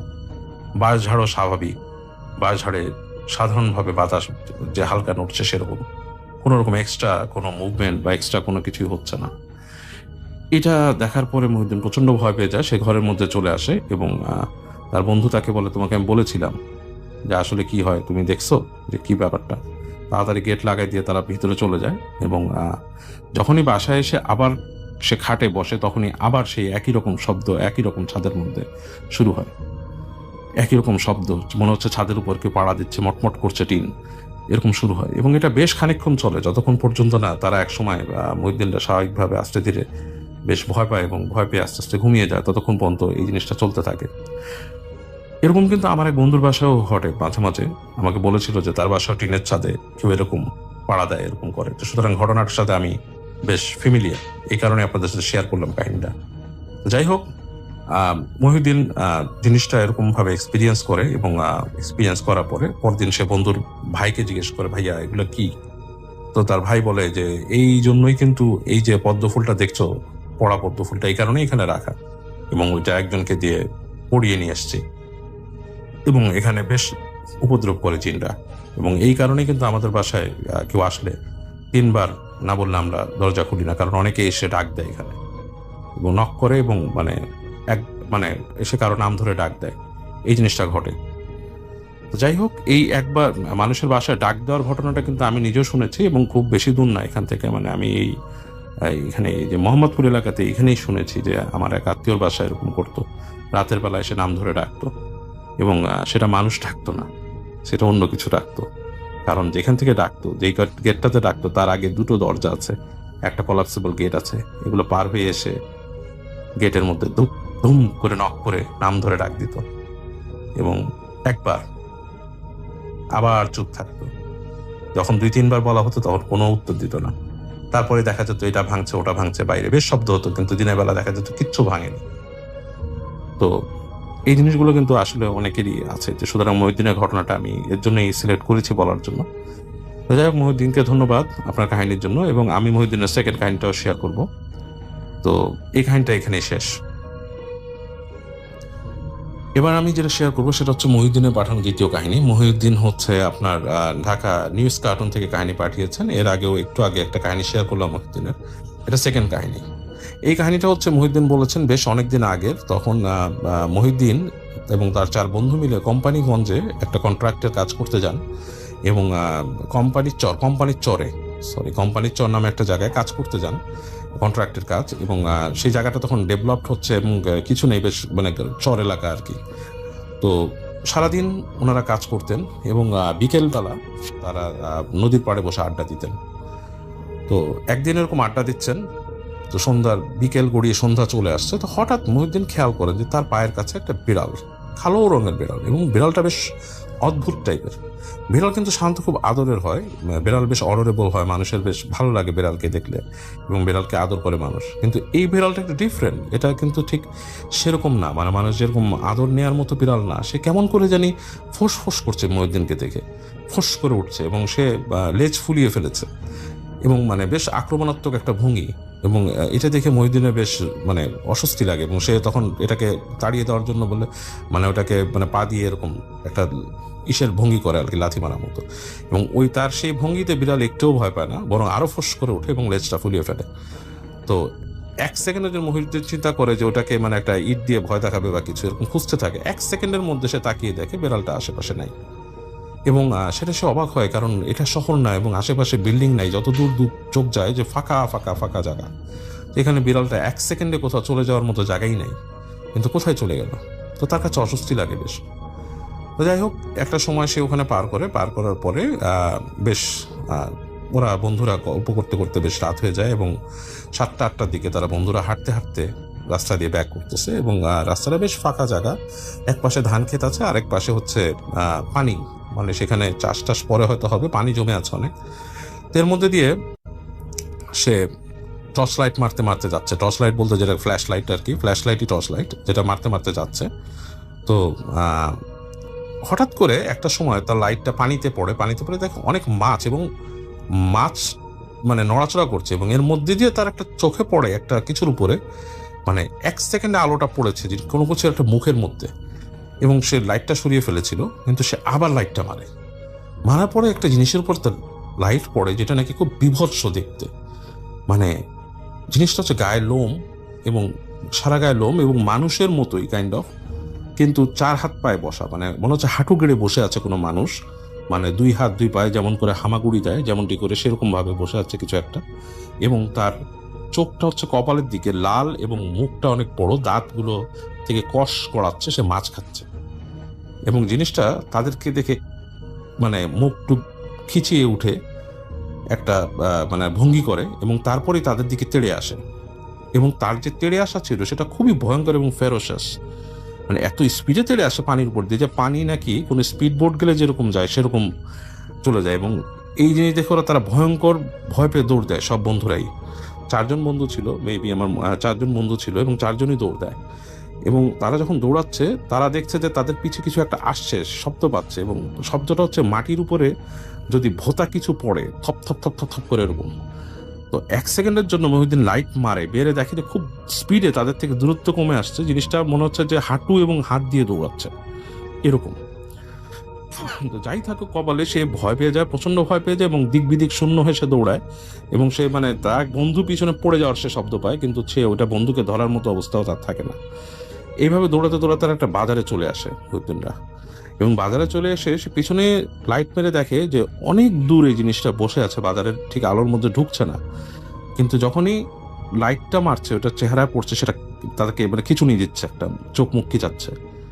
এবং এই অবস্থায় মহিউদ্দিন খেয়াল করে তার বন্ধু সবগুলোই আছে তার সাথে, এবং যে পড়ে গিয়েছিল সেও আছে, এবং যে পড়ে গিয়েছিল সে আস্তে আস্তে এসে ওখানে আছে, না আসছে পরে আসছে, কিন্তু সে খুব অতি প্রকৃত মানে অপ্রকৃতস্থর মতো আচরণ সেখানে শুরু করে, তার মুখ দিয়ে ফেনা গড়ানো শুরু করে এবং কেমন একটা বাজে আচরণ শুরু করে সে, মানে মনে হয় যে সে অ্যাবনর্মাল একটা আচরণ করছে। যাই হোক, তারা ওখান থেকে চলে আসে, পরে তারা লাইট মেরে দেখে প্রাণীটা ওখানে নাই। তো বন্ধুকে তারা পরে নিয়ে এসে ওই ওখানকার একজন নিকটস্থ মানে ওখানকার কাছাকাছি একজন হুজুরকে নিয়ে আসে, এনে তাকে ঝাড়ানো হয় এবং টাড়ায় দেখে যে আস্তে ধীরে তাকে মানে সুস্থ করা হয় এবং এক সময় সে সুস্থ হয়, তার মধ্যে থেকে অ্যাবনর্মালিটিটা চলে যায়। গত এপিসোডে আমি আমার একটা বাসার কথা বলেছিলাম, যে বাসায় আমরা থাকতাম, এবং ওই বাসার একটা ঘটনা বলেছিলাম। সেখান থেকে আমি এটাও মেনশন করেছিলাম যে 1-2 বছর পরে শিফট করে আমরা আরেকটা বাসায় চলে আসি। আরেকটা বাসা বলতে এই বাসাটাও ধানমন্ডি 15 নম্বরেই, এবং 15 নম্বরে ডায়মন্ড হোটেল বলে একটা হোটেল আছে, এবং ডায়মন্ড হোটেলের গলি বলে জায়গাটা আর কি পরিচিত আর কি, বললে এখানে নিয়ে আসতে পারে রিক্সাওয়ালারা। তো এই ডায়মন্ড হোটেলের পাশে কয়েকটা রিয়েল এস্টেট অ্যাপার্টমেন্ট আছে, এই অ্যাপার্টমেন্টগুলোর কোনো একটা অ্যাপার্টমেন্টে আমরা আসি। এই তুমি মেনশন যে এইখানে এই অ্যাপার্টমেন্ট কমপ্লেক্সটার গেটের ভিতরে দুটো বিল্ডিং, সামনের ফ্রন্ট যে বিল্ডিংটা ওটার মধ্যে দুটো করে ফ্ল্যাট এক একটা ফ্লোরে, আর ব্যাক সাইডে যে বিল্ডিংটা ওই বিল্ডিংয়ে এক একটা ফ্লোরে 4টা করে ফ্ল্যাট, এবং 4টা ফ্ল্যাট কিন্তু কোনোটার আইডেন্টিক্যাল না। দ্যাট মিনস এক একটা এক এক সাইজের, এক একটার ইন্টেরিয়ার এক এক রকম। আমরা যখন শিফট হয়ে আসি তখন আমরা ইনিশিয়ালি আমাদের যে ডিজায়ার্ড সাইজের স্কোয়ার ফিটের যে ফ্ল্যাট ছিল ওটা আমরা পাইনি। সো একদম ছোট সাইজের একটা ফ্ল্যাটে আমরা টেম্পোরারিলি উঠে যাই। আমাদেরকে জানানো হয় যে কয়েক মাস পরে বড় সাইজের ফ্ল্যাট খালি হবে, তখন আমরা শিফট করে যেতে পারবো। এনিওয়েজ, আমরা যে ফ্ল্যাটটাতে যাই, ফ্ল্যাটটা ছিল 6 তলায়। এখানে আগে একটা কথা আমি বলে রাখি, এই বিল্ডিংটা 3 তলা পর্যন্ত, মানে বেসমেন্ট, গ্রাউন্ড ফ্লোর এবং ফার্স্ট ফ্লোর, 3টা তলা মিলিয়ে হচ্ছে ওদের গাড়ির গ্যারেজ। এবং গ্যারেজে ওরা রাতের বেলা, নর্মালি তুমি রাতের দিকে যদি তুমি গ্যারেজে যাও তুমি অসম্ভব হেভি ফিল করবে এবং খুব স্পুকি একটা এনভায়রনমেন্ট। এবং বিল্ডিংয়ের যে ম্যানেজার বা রাতে যেসব সিকিউরিটি গার্ডরা ডিউটি দেয় তারাও রাতে খুব একটা ওইদিকে যায় না। এটা নিয়ে আমি যখন একবার কোয়েশ্চেন করেছিলাম যে রাতের বেলা ওদিকে যায় না কেন, বা যারা রাতের বেলা বিল্ডিংয়ের টেন্যান্টস রাতের বেলা নিচে হাঁটে, গেটের ভিতরে অনেকেই হাঁটে বয়স্ক মানুষরা, তারা ওই সাইডটা কেন। দর্শক, আজকে আপনাদের জন্য হররের নতুন গল্প নিয়ে আসছি। মহারাষ্ট্রে পাহাড়ি অঞ্চলে লোভনীয় বোলার গভীর নামের জঙ্গলের পাশে একটা ছোট্ট রেল স্টেশন ছিল। ভৈরবের পুরো হাল্ট। ব্রিটিশ আমলে তৈরি সেই স্টেশনটা বহু বছর আগেই বন্ধ হয়ে গেছে। এখন সেইখানে কোনো ট্রেন থামে না, মানুষও যায় না, কিন্তু আশেপাশের গ্রামের লোকেরা একটা কথা আজও বিশ্বাস করে।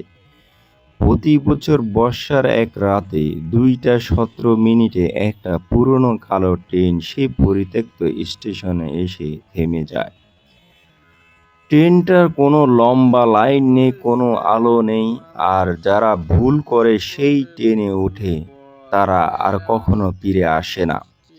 2024 সালে জুলাই মাসে মুম্বাই 5 বছর অ্যাডভেঞ্চারের জন্য বের হয়েছিল আরিয়ান, কবির, নেহা, রোহিত আর সীমারা। তারা ইউটিউবের জন্য ইন্ডিয়ার সবচেয়ে ভয়ঙ্কর জায়গা নিয়ে ভিডিও বানাতো। একদিন তারা এক বৃদ্ধ লোকের কাছ থেকে ভৈরবপুর স্টেশনে গল্প শুনে। বৃদ্ধ লোকটা খুব ভয়ে বলেছিল, ওই ট্রেনটা মানুষ বহন করে না, আত্মা বহন করে। সেই কথা শুনে আরিয়ান ঠিক করলো তারা সেই দিন রাতে সেখানে যাবে। সবাই একটু ভয় পেল, ভিডিও ভাইরাল করার লোভে রাজি হয়ে গেল। রাত 1টার দিকে তারা গাড়ি নিয়ে জঙ্গলের রাস্তায় পার হয়েছিল। পৌঁছাছিল ভৈরবপুর হাল্টে। চারদিকে শুধু বৃষ্টি আর ঝিঝি পোকার শব্দ। পুরনো স্টেশনে সাইনবোর্ড মরিচা পড়ে প্রায় ভেঙে পড়েছে। প্ল্যাটফর্মে জমে থাকা পানির উপর কুয়াশা ভাসছিল। স্টেশনে পা রাখতেই সীমারা বলল, আমার ভালো লাগছে না, কেউ যেন আমাদের দেখছে। রোহিত হাসতে হাসতে ক্যামেরা অন করল, কিন্তু ভিডিওতে অদ্ভুত সমস্যা হচ্ছিল। মাঝে মাঝে স্ক্রিনে কালো ছায়া দেখা যাচ্ছিল। নেহাল ভয় পেয়ে বলল, চল ফিরে যাই, কিন্তু তখন রাত 2টা বাজে।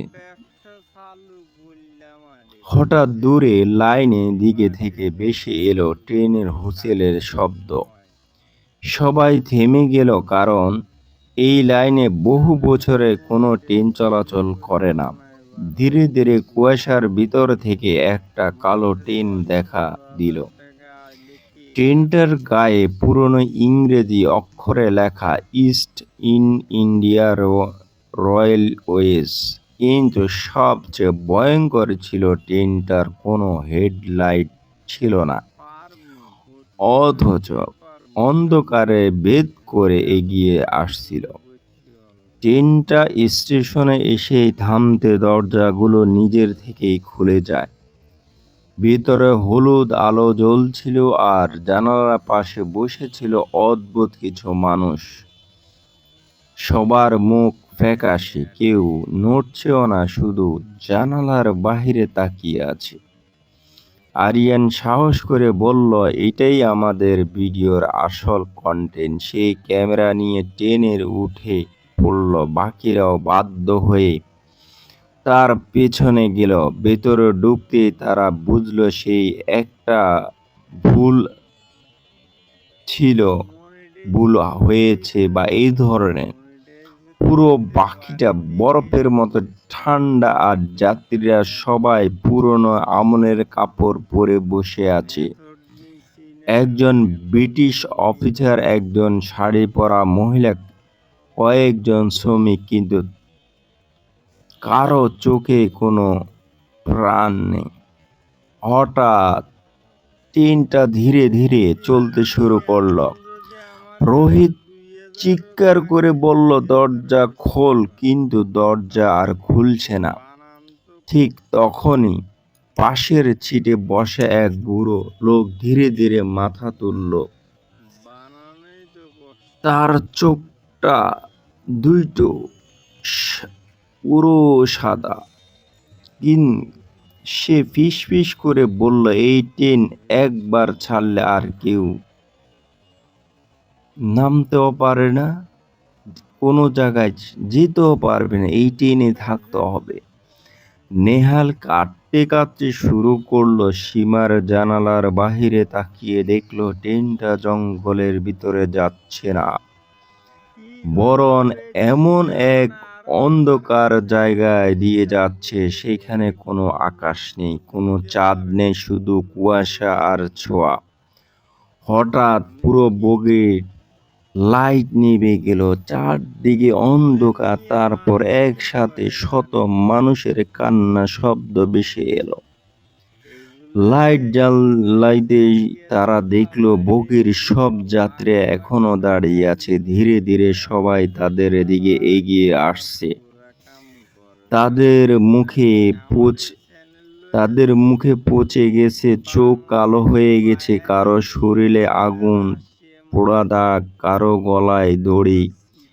আরিয়ান ভয়ে ক্যামেরা ফেলেই দৌড় দিল, কিন্তু বগির শেষ মাথায় পৌঁছে সে থেমে গেল, কারণ সেখানে একটা দরজা খুলে ছিল, কিন্তু দরজার উপরে দেখা যাচ্ছিল অসংখ্য কবর।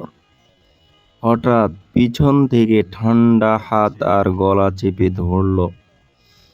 সীমার চিৎকার করে উঠল। তারপর ট্রেনের ভেতর হঠাৎ সব নিস্তব্ধ হয়ে গেল। পরের দিন সকালে পুলিশের লোকেরা ভৈরবপুর হাল্টে শুধু একটা ক্যামেরা খুঁজে পায়। ক্যামেরা শেষে ভিডিও দেখা যায়, ট্রেনের অন্ধকার বগিতে 5 বন্ধু ভয়ে চিৎকার করছে। তারপর স্ক্রিনে হঠাৎ অসংখ্য সাদা চোখ ভেসে ওঠে। এরপর থেকে বর্ষার রাতে গ্রামের মানুষ দূর থেকে এখনো সেই ট্রেনের হুইসেল শুনতে পায়। আর কেউ কেউ শপথ করে বলে, স্টেশনের ফাঁকা প্ল্যাটফর্মে আজও 5 জন তরুণ তরুণী দাঁড়িয়ে থাকে, যেন তারা কারোর জন্য অপেক্ষা করছে। দর্শক, আমাদেরকে কেউ যদি কোনো কথা বলে, আমরা বেশিরভাগ কথাগুলো উড়াই দিই, আমরা বিশ্বাস করি না। আসলে এটা একদমই ঠিক না। এই বিষয়গুলো আমাদের আসলে সত্যি কথা বলতে বিশ্বাস করতে হবে। এমন কোনো কিছু করা যাবে না যেটার কারণে আমাদের জীবনটা হুমকির মুখে পড়ে যাবে।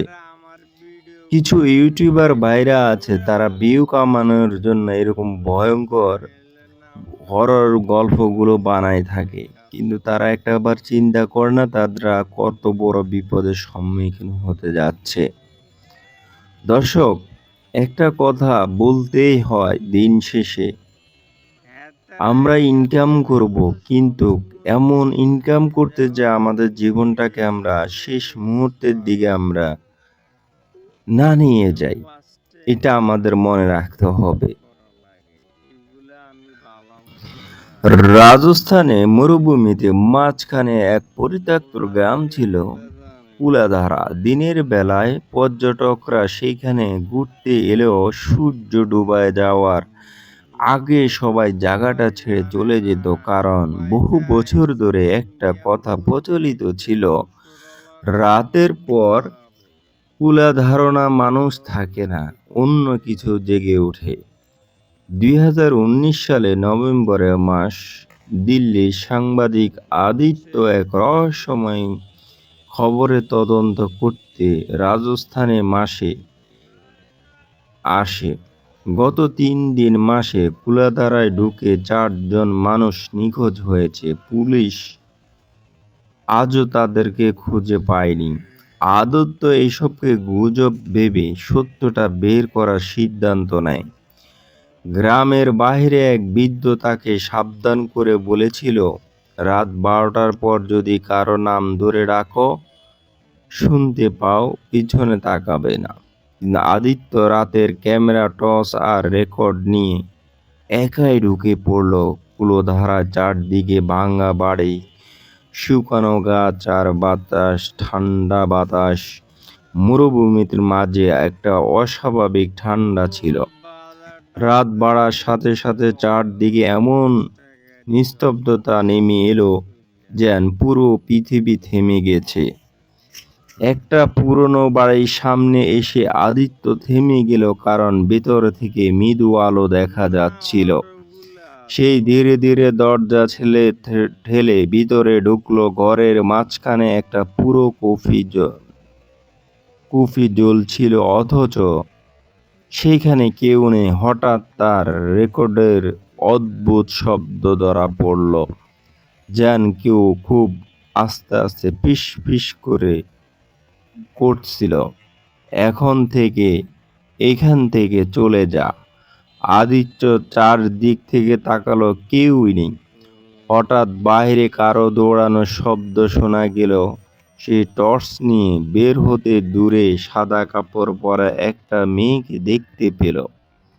মেয়েটা ধীরে ধীরে ভাঙা বাড়িগুলোর মাঝ দিয়ে হাঁটছিল। আদিত্য তাকে অনুসরণ করতে লাগলো। কিছু দূর যাওয়ার পর সে বুঝতে পারল গ্রামের রাস্তা বদলে গেছে। যেই দিকে দিয়ে এসেছিল সেই দিকে আর খুঁজে পাওয়া যাচ্ছিল না। চারপাশে এক রকম ভাঙা বাড়ি। তখন হঠাৎ দূর থেকে ভেসে এলো মানুষের চিৎকার। আদিত্য শব্দের দিকে এগিয়ে গেল। তারপর যা দেখা গেল তাতে শরীরে ঠান্ডা হয়ে গেল। একটা খোলা জায়গায় কয়েকজন মানুষ আগুনের চারপাশে দাঁড়িয়ে আছে, কিন্তু তারা সাধারণ মানুষ না। সবার মুখ কালো, ছায়ার মতো, চোখ দুটো লাল। তারা সবাই একসাথে অদ্ভুত ভাষায় কিছু বলেছে। আর মাঝখানে বসে আছে সেই সাদা কাপড়ের মেয়েটা। হঠাৎ মেয়েটা ধীরে ধীরে মাথা তুলতো। তার চোখ ছিল না, শুধু ফাঁকা কালো গর্ত। মেয়েটা সরাসরি আদিত্যর দিকে তাকিয়ে ফিস ফিস করে বলল, আরেকজন এসে গেছে। সাথে সাথে আগুনের চারপাশে দাঁড়ানো ছায়াগুলো একসাথে তার দিকে তাকালো। আদিত্য প্রাণপণে দৌড়াতে লাগলো। পিছনে শত শত মানুষের পায়ের শব্দ মনে হচ্ছিল।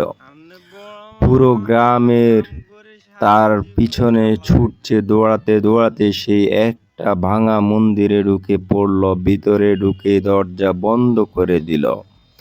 মন্দিরের ভিতরে অন্ধকার, শুধু দেওয়ালে পুরো দেবতা ভাঙচুর। মুহূর্তে হঠাৎ সে দেখতে পেল মন্দিরের মেঝেতে রক্ত দিয়ে কিছু লেখা। যারা এখনো এখানে আসে নাই তারা কখনো ফিরে যায় না। ঠিক তখনই মন্দিরের বাহিরে ভেসে এলো হাজার হাজার মানুষের কান্না। তারপর দরজা ধীরে ধীরে আঘাত পড়তে শুরু করলো, ধাপ ধাপ ধাপ। আদিত্য কাঁপতে কাঁপতে পিছনে গেল, কিন্তু হঠাৎ সে বুঝতে পারল মন্দিরের ভিতরে সে একা নয়, তার পিছনে কেউ দাঁড়িয়ে আছে।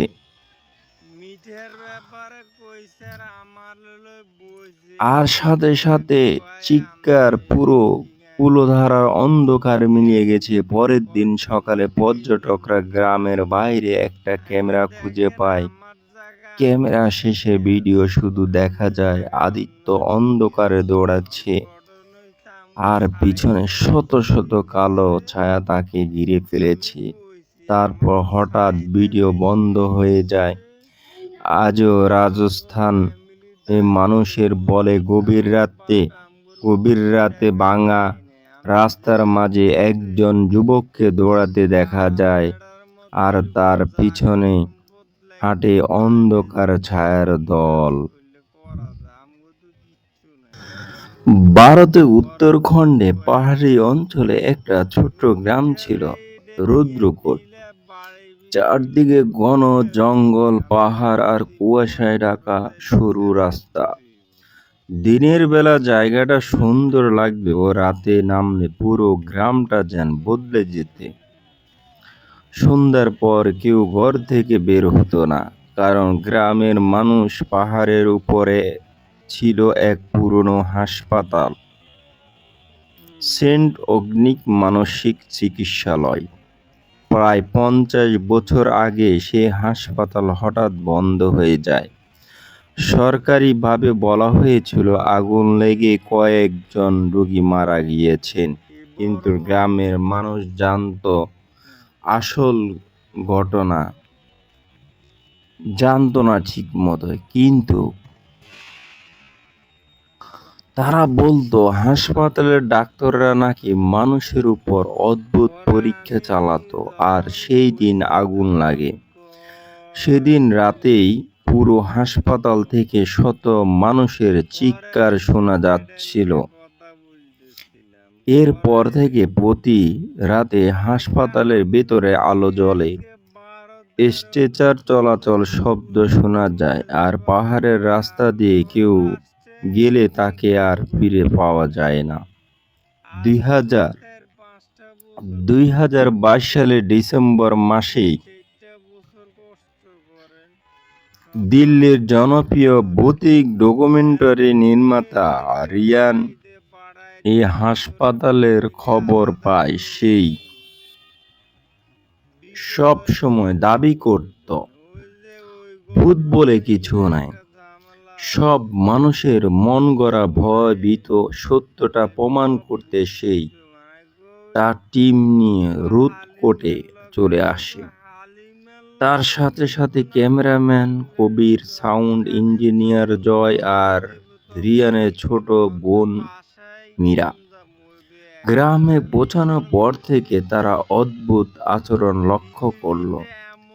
গ্রামের মানুষ তাদের সাথে কথা বলতে চাইছিল না। এক বৃদ্ধ শুধু বলেছিল, হাসপাতালের 3য় তলার অপারেশন থিয়েটারে যেও না, সেখানে এখনো ডাক্তাররা কাজ করে। রিয়াদ এসব শুনে হেসে দিল। সেদিন রাতেই তারা পাহাড়ে বের হয়ে হাসপাতালে উঠতে শুরু করলো। ডিসেম্বরে ঠান্ডা বাতাস পুরো কুয়াশায় রাস্তায় ঢেকেছিল। পাহাড়ের উপর দাঁড়িয়ে থাকা হাসপাতালে দূর থেকে মৃত দানবের মতো লাগছিল।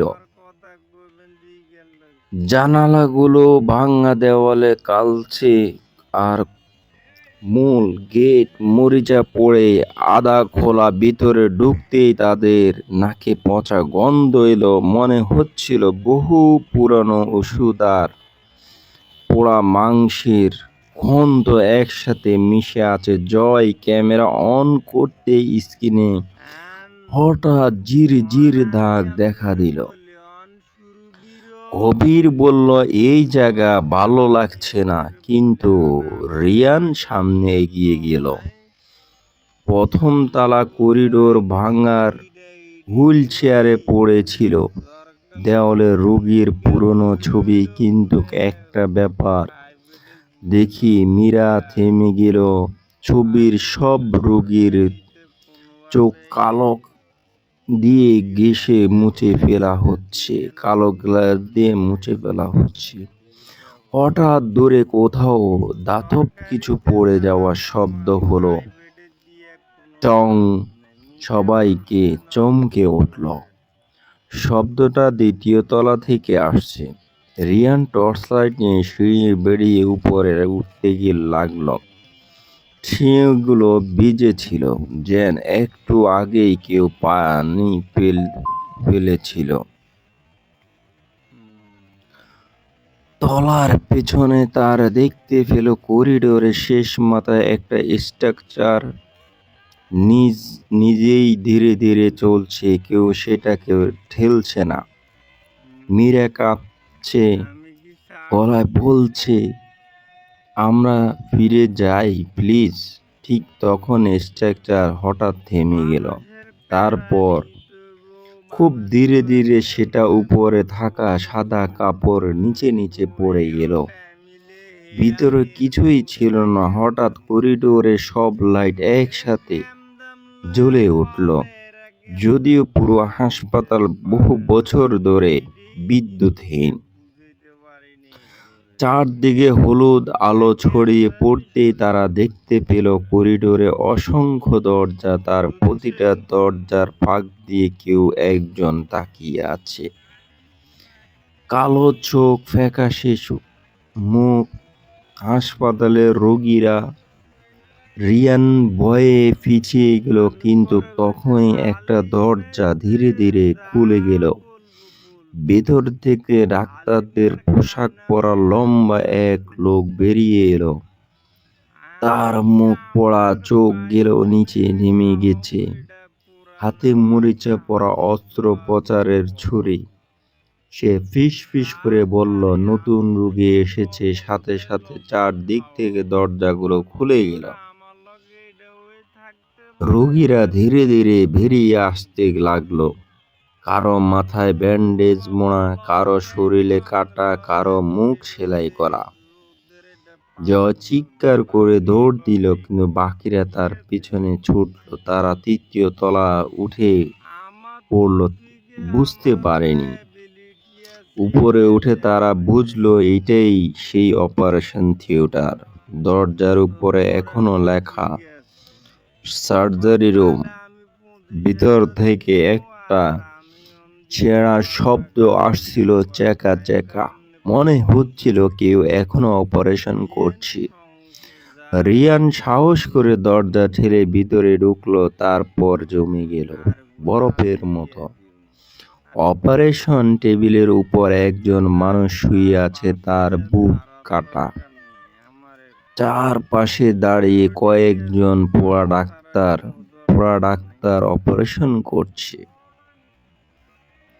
আর টেবিলে শুয়ে থাকা মানুষটা ছিল কবিরের, কিন্তু কবির তো তাদের পাশেই ছিল। রিয়ান পেছনে তাকাতে দেখতে কবির নেই। হঠাৎ অপারেশন টেবিলে কবিরের চোখ খুলল। সে কাফা গলায় বলল, ওরা আমাদের যেতে দেবে না।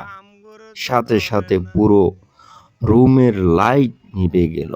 চারদিকে শুধু মানুষের চিৎকার আর ডাক্তারদের হাসির শব্দ। মীরা কান্না করতে লাগলো। অন্ধকারের মাঝে হঠাৎ ঠান্ডা হাত পা গলা চেপে ধরলো। সেই টর্চার ফেলাতেই আলো মেঝেতে পড়ে ঘুরতে লাগলো। সেই আলোয় দেখা গেল পুরো রুম জুড়ে শত শত রোগীর দাঁড়িয়ে আছে। মানে রুম জুড়ে শত শত রোগী আধ্যাত্মিক দাঁড়িয়ে আছে। সবাই একসাথে বলেছে, থেকে যাও, থেকে যাও, থেকে যাও। রিয়ান মীরার হাত ধরে দৌড় দিল।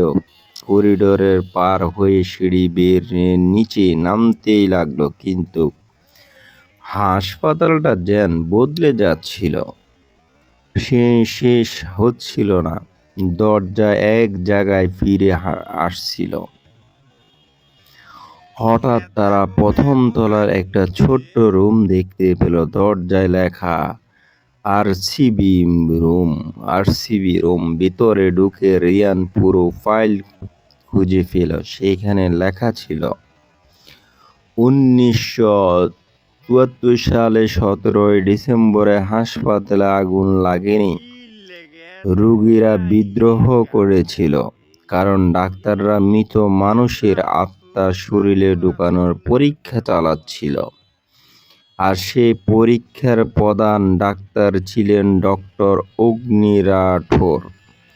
ঠিক তখনই পিছন থেকে ভারী গলায় কেউ বলল, আমার গবেষণা এখনো শেষ হয়নি। রিয়ান ধীরে ধীরে পিছনে তাকালো। দরজার সামনে দাঁড়িয়ে আছে সেই পোড়া ডাক্তার। তার হাত রক্ত মাখা ছুরি, আর তার পিছনে দাঁড়িয়ে শত মৃত রোগী। তারপর পুরো হাসপাতাল কেঁপে উঠল। চারদিকে আগুন ছড়িয়ে পড়তে শুরু করলো। মীর চিৎকার করে দৌড়াও। তারা জানালার কাঁচ ভেঙে বাইরে লাফ দিল। পাহাড় বেয়ে নিচে গেলেও পড়ল তার সব অন্ধকার। পরের দিন সকালে গ্রামের মানুষ পাহাড়ের নিচে শুধু মীরাকে অচেতন অবস্থায় খুঁজে পায়। রিয়ান, জয় আর কবিরের কোনো খোঁজ পাওয়া যায়নি। মীরা অজ্ঞান ফেরার পর শুধু একটা কথা বলছিল, হাসপাতালটা এখনো চালু আছে। তারপর থেকে প্রতি শীতেই রুদ্রকোটা মানুষ পাহাড়ের উপরে সে পরিত্যক্ত হাসপাতালে জানালার আলোতে দেখতে সে তারা গভীর রাতে বাতাসে ভেসে আসে ডাক্তারদের কণ্ঠ, পরে রোগীরা নিয়ে আসে। দর্শক, এই ধরনের ঘটনা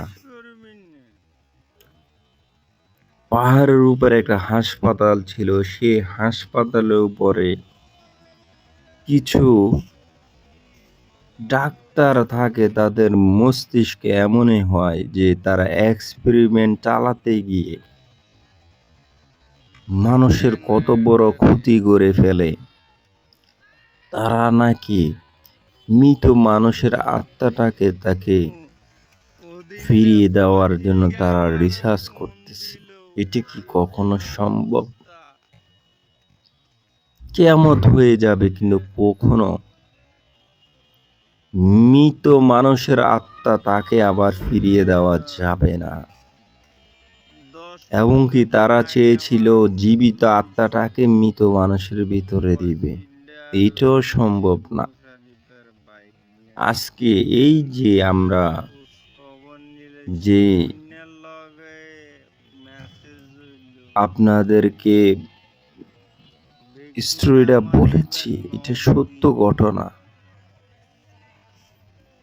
ইন্ডিয়াতে, বাংলাদেশে এরকম হাজার হাজার ডাক্তার আছে, তারা এখনো রিসার্চ করতেছে। যে রিসার্চটা না করলেই চলবে, কোনো দরকার নাই। সেই রিসার্চটা যদি করে মানুষের জন্য ভয়াবহ কিন্তু বিপদ ডেকে আনবে। সেই রিসার্চ কেন ডাক্তাররা করতে হবে?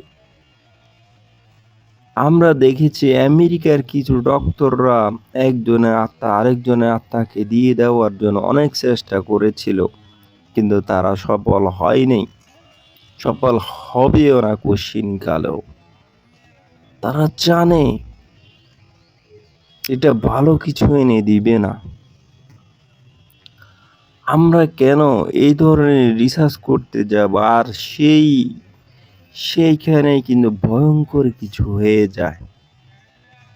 আমরা বেশিরভাগ মানুষরা এত লোভী হয়ে গেছি যে কি ঘটতে যাচ্ছে, কি হতে যাচ্ছে, কি হবে, এই ধরনের ঘটনা আমরা কখনো চিন্তা ভাবনা পর্যন্ত আমরা করি নাই। এটা আমাদের জীবনের সবচেয়ে ভয়ঙ্কর একটা বিষয়। কিন্তু দিন শেষে একটা কথা মনে রাখতে হবে, ডাক্তার সেবা হচ্ছে সবচেয়ে মানব সেবা। সেই সেবাটাকে যদি আমরা নিয়ে এই ধরনের কাজ করি তাহলে তো হলো না। 1997 সালের কথা। ভারতে আসামের গভীর জঙ্গলের পাশে ছোট্ট একটা গভীর রাতে ছিল। দেওরাজারা গ্রামটার পাশ দিয়ে বয়ে গেছে কালো পানির একটা নদীর নাম মৃতধারা। দিনের বেলায় নদীটা সাধারণ মনে হলো, রাত হলে সেই নদীর পানি অদ্ভুতভাবে কুয়াশা ছাড়ত। গ্রামের মানুষ বিশ্বাস করত এই নদীর নিচে বহু পুরানো আত্মার বন্দী হয়ে আছে। তাই সূর্য ডুবার পর কেউ নদীর কাছে যেত না। কিন্তু সবচেয়ে ভয়ঙ্কর ছিল নদীর মাঝখানে দাঁড়িয়ে থাকা পুরনো কঠোর ফেরিঘাট। বহু বছর আগে সেইখানে একটা বড় দুর্ঘটনা ঘটে। এক রাতে যাত্রী ভর্তি ফেরি নদীর মাঝখানে ডুবে যায়। প্রায় 50 জন মানুষ মারা যায়, কিন্তু তাদের লাশ কখনো পায়নি। সেই ঘটনার পর থেকে গভীর রাতে নদীর ওপাশ থেকে মানুষ ডাকার শব্দ শোনা যেত। কেউ যদি ডাকে সাড়া দিত, সে আর ফিরে আসতো না। গ্রামের লোকেরা এইসব নিয়ে কথা বলতে চাইতো না, কিন্তু কলকাতা থেকে আসা তরুণ স্কুল শিক্ষক অভিষেক এইসব কুসংস্কার বিশ্বাস করত না। নতুন চাকরির জন্য সে দেওয়ার গ্রামে আসে। প্রথম দিন থেকে সে গ্রামের মানুষের অদ্ভুত আচরণ লক্ষ্য করল। সন্ধ্যা হলেই সবাই দরজা বন্ধ করে দেয়, কেউ আর বাহিরে বের হয় না। এক রাতে স্কুলের বৃদ্ধ দারোয়ান অভিষেক বলেছিল, বাবু যদি কখনো নদীর দিক থেকে নিজের নাম ধরে ডাকে শুনতে পান, কোনোভাবে পিছনে তাকাবেন না। অভিষেক হাসতে হাসতে কথাটা উড়িয়ে দিল। কিন্তু সেই রাতে ঘটনা শুরু হলো। রাতে প্রায় 1:30টা, বাইরে প্রচন্ড বৃষ্টি হচ্ছিল। হঠাৎ অভিষেক ঘুমের মধ্যে শুনল কেউ খুব আস্তে তার নাম ধরে ডাকছে। অভিষেক সে প্রথমে ভাবল স্বপ্ন দেখছে, কিন্তু আবার শব্দটা এলো অভিষেক এই দিকে আসে, শব্দটা নদীর দিকে থেকে আসে। অভিষেক জানালো বাহিরের দিকে তাকিয়ে দেখল দূরের কুয়াশায় মাঝে একটা ভালো নড়ছে, যেন কেউ কণ্ঠে হাতে লাগিয়ে দাঁড়িয়ে আছে। কৌতূহল বশত সেই রেইনকোটটা পরে বাহিরে বের হলো। পুরনো গ্রাম অন্ধকার, পুরো গ্রামটা অন্ধকার হয়ে গেছে, শুধু নদী। ধীরে ধীরে ফেরিঘাট দিকে এগিয়ে গেল। যত কাছে যাচ্ছিল ততই মনে হচ্ছিল বাতাস ঠান্ডা হয়ে যাচ্ছে। ফেরিঘাটে পৌঁছালে সেই দখল নদীর ওপারে সত্যি একটা লণ্ঠন জ্বলছে, আর সেখানে দাঁড়িয়ে আছে এক লোক।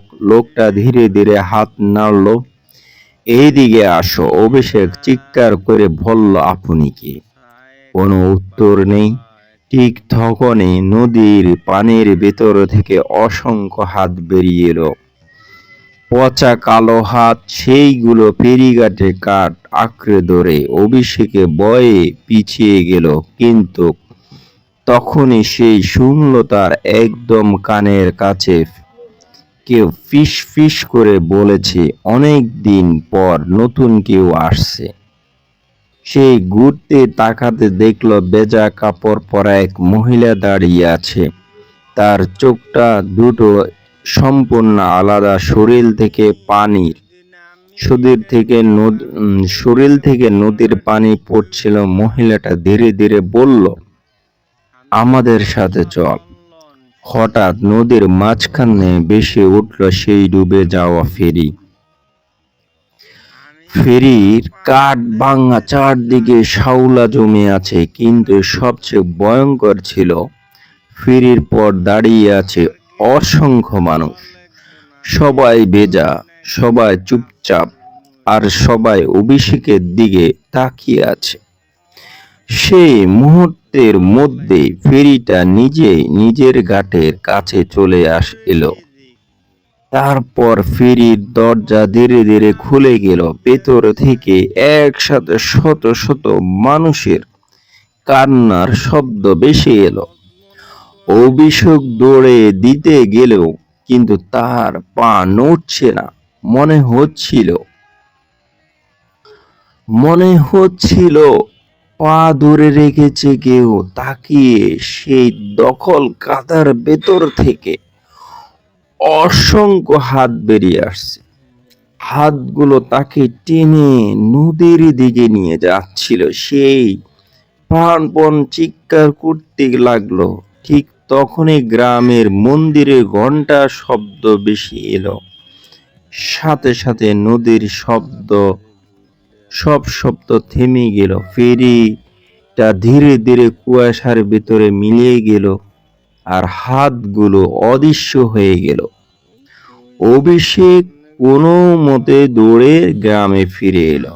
পরের দিন সকালে সেই পুরো ঘটনা গ্রামের লোকদের বলল। সবাই চুপ হয়ে গেল। তারপর বৃদ্ধ দারোয়ান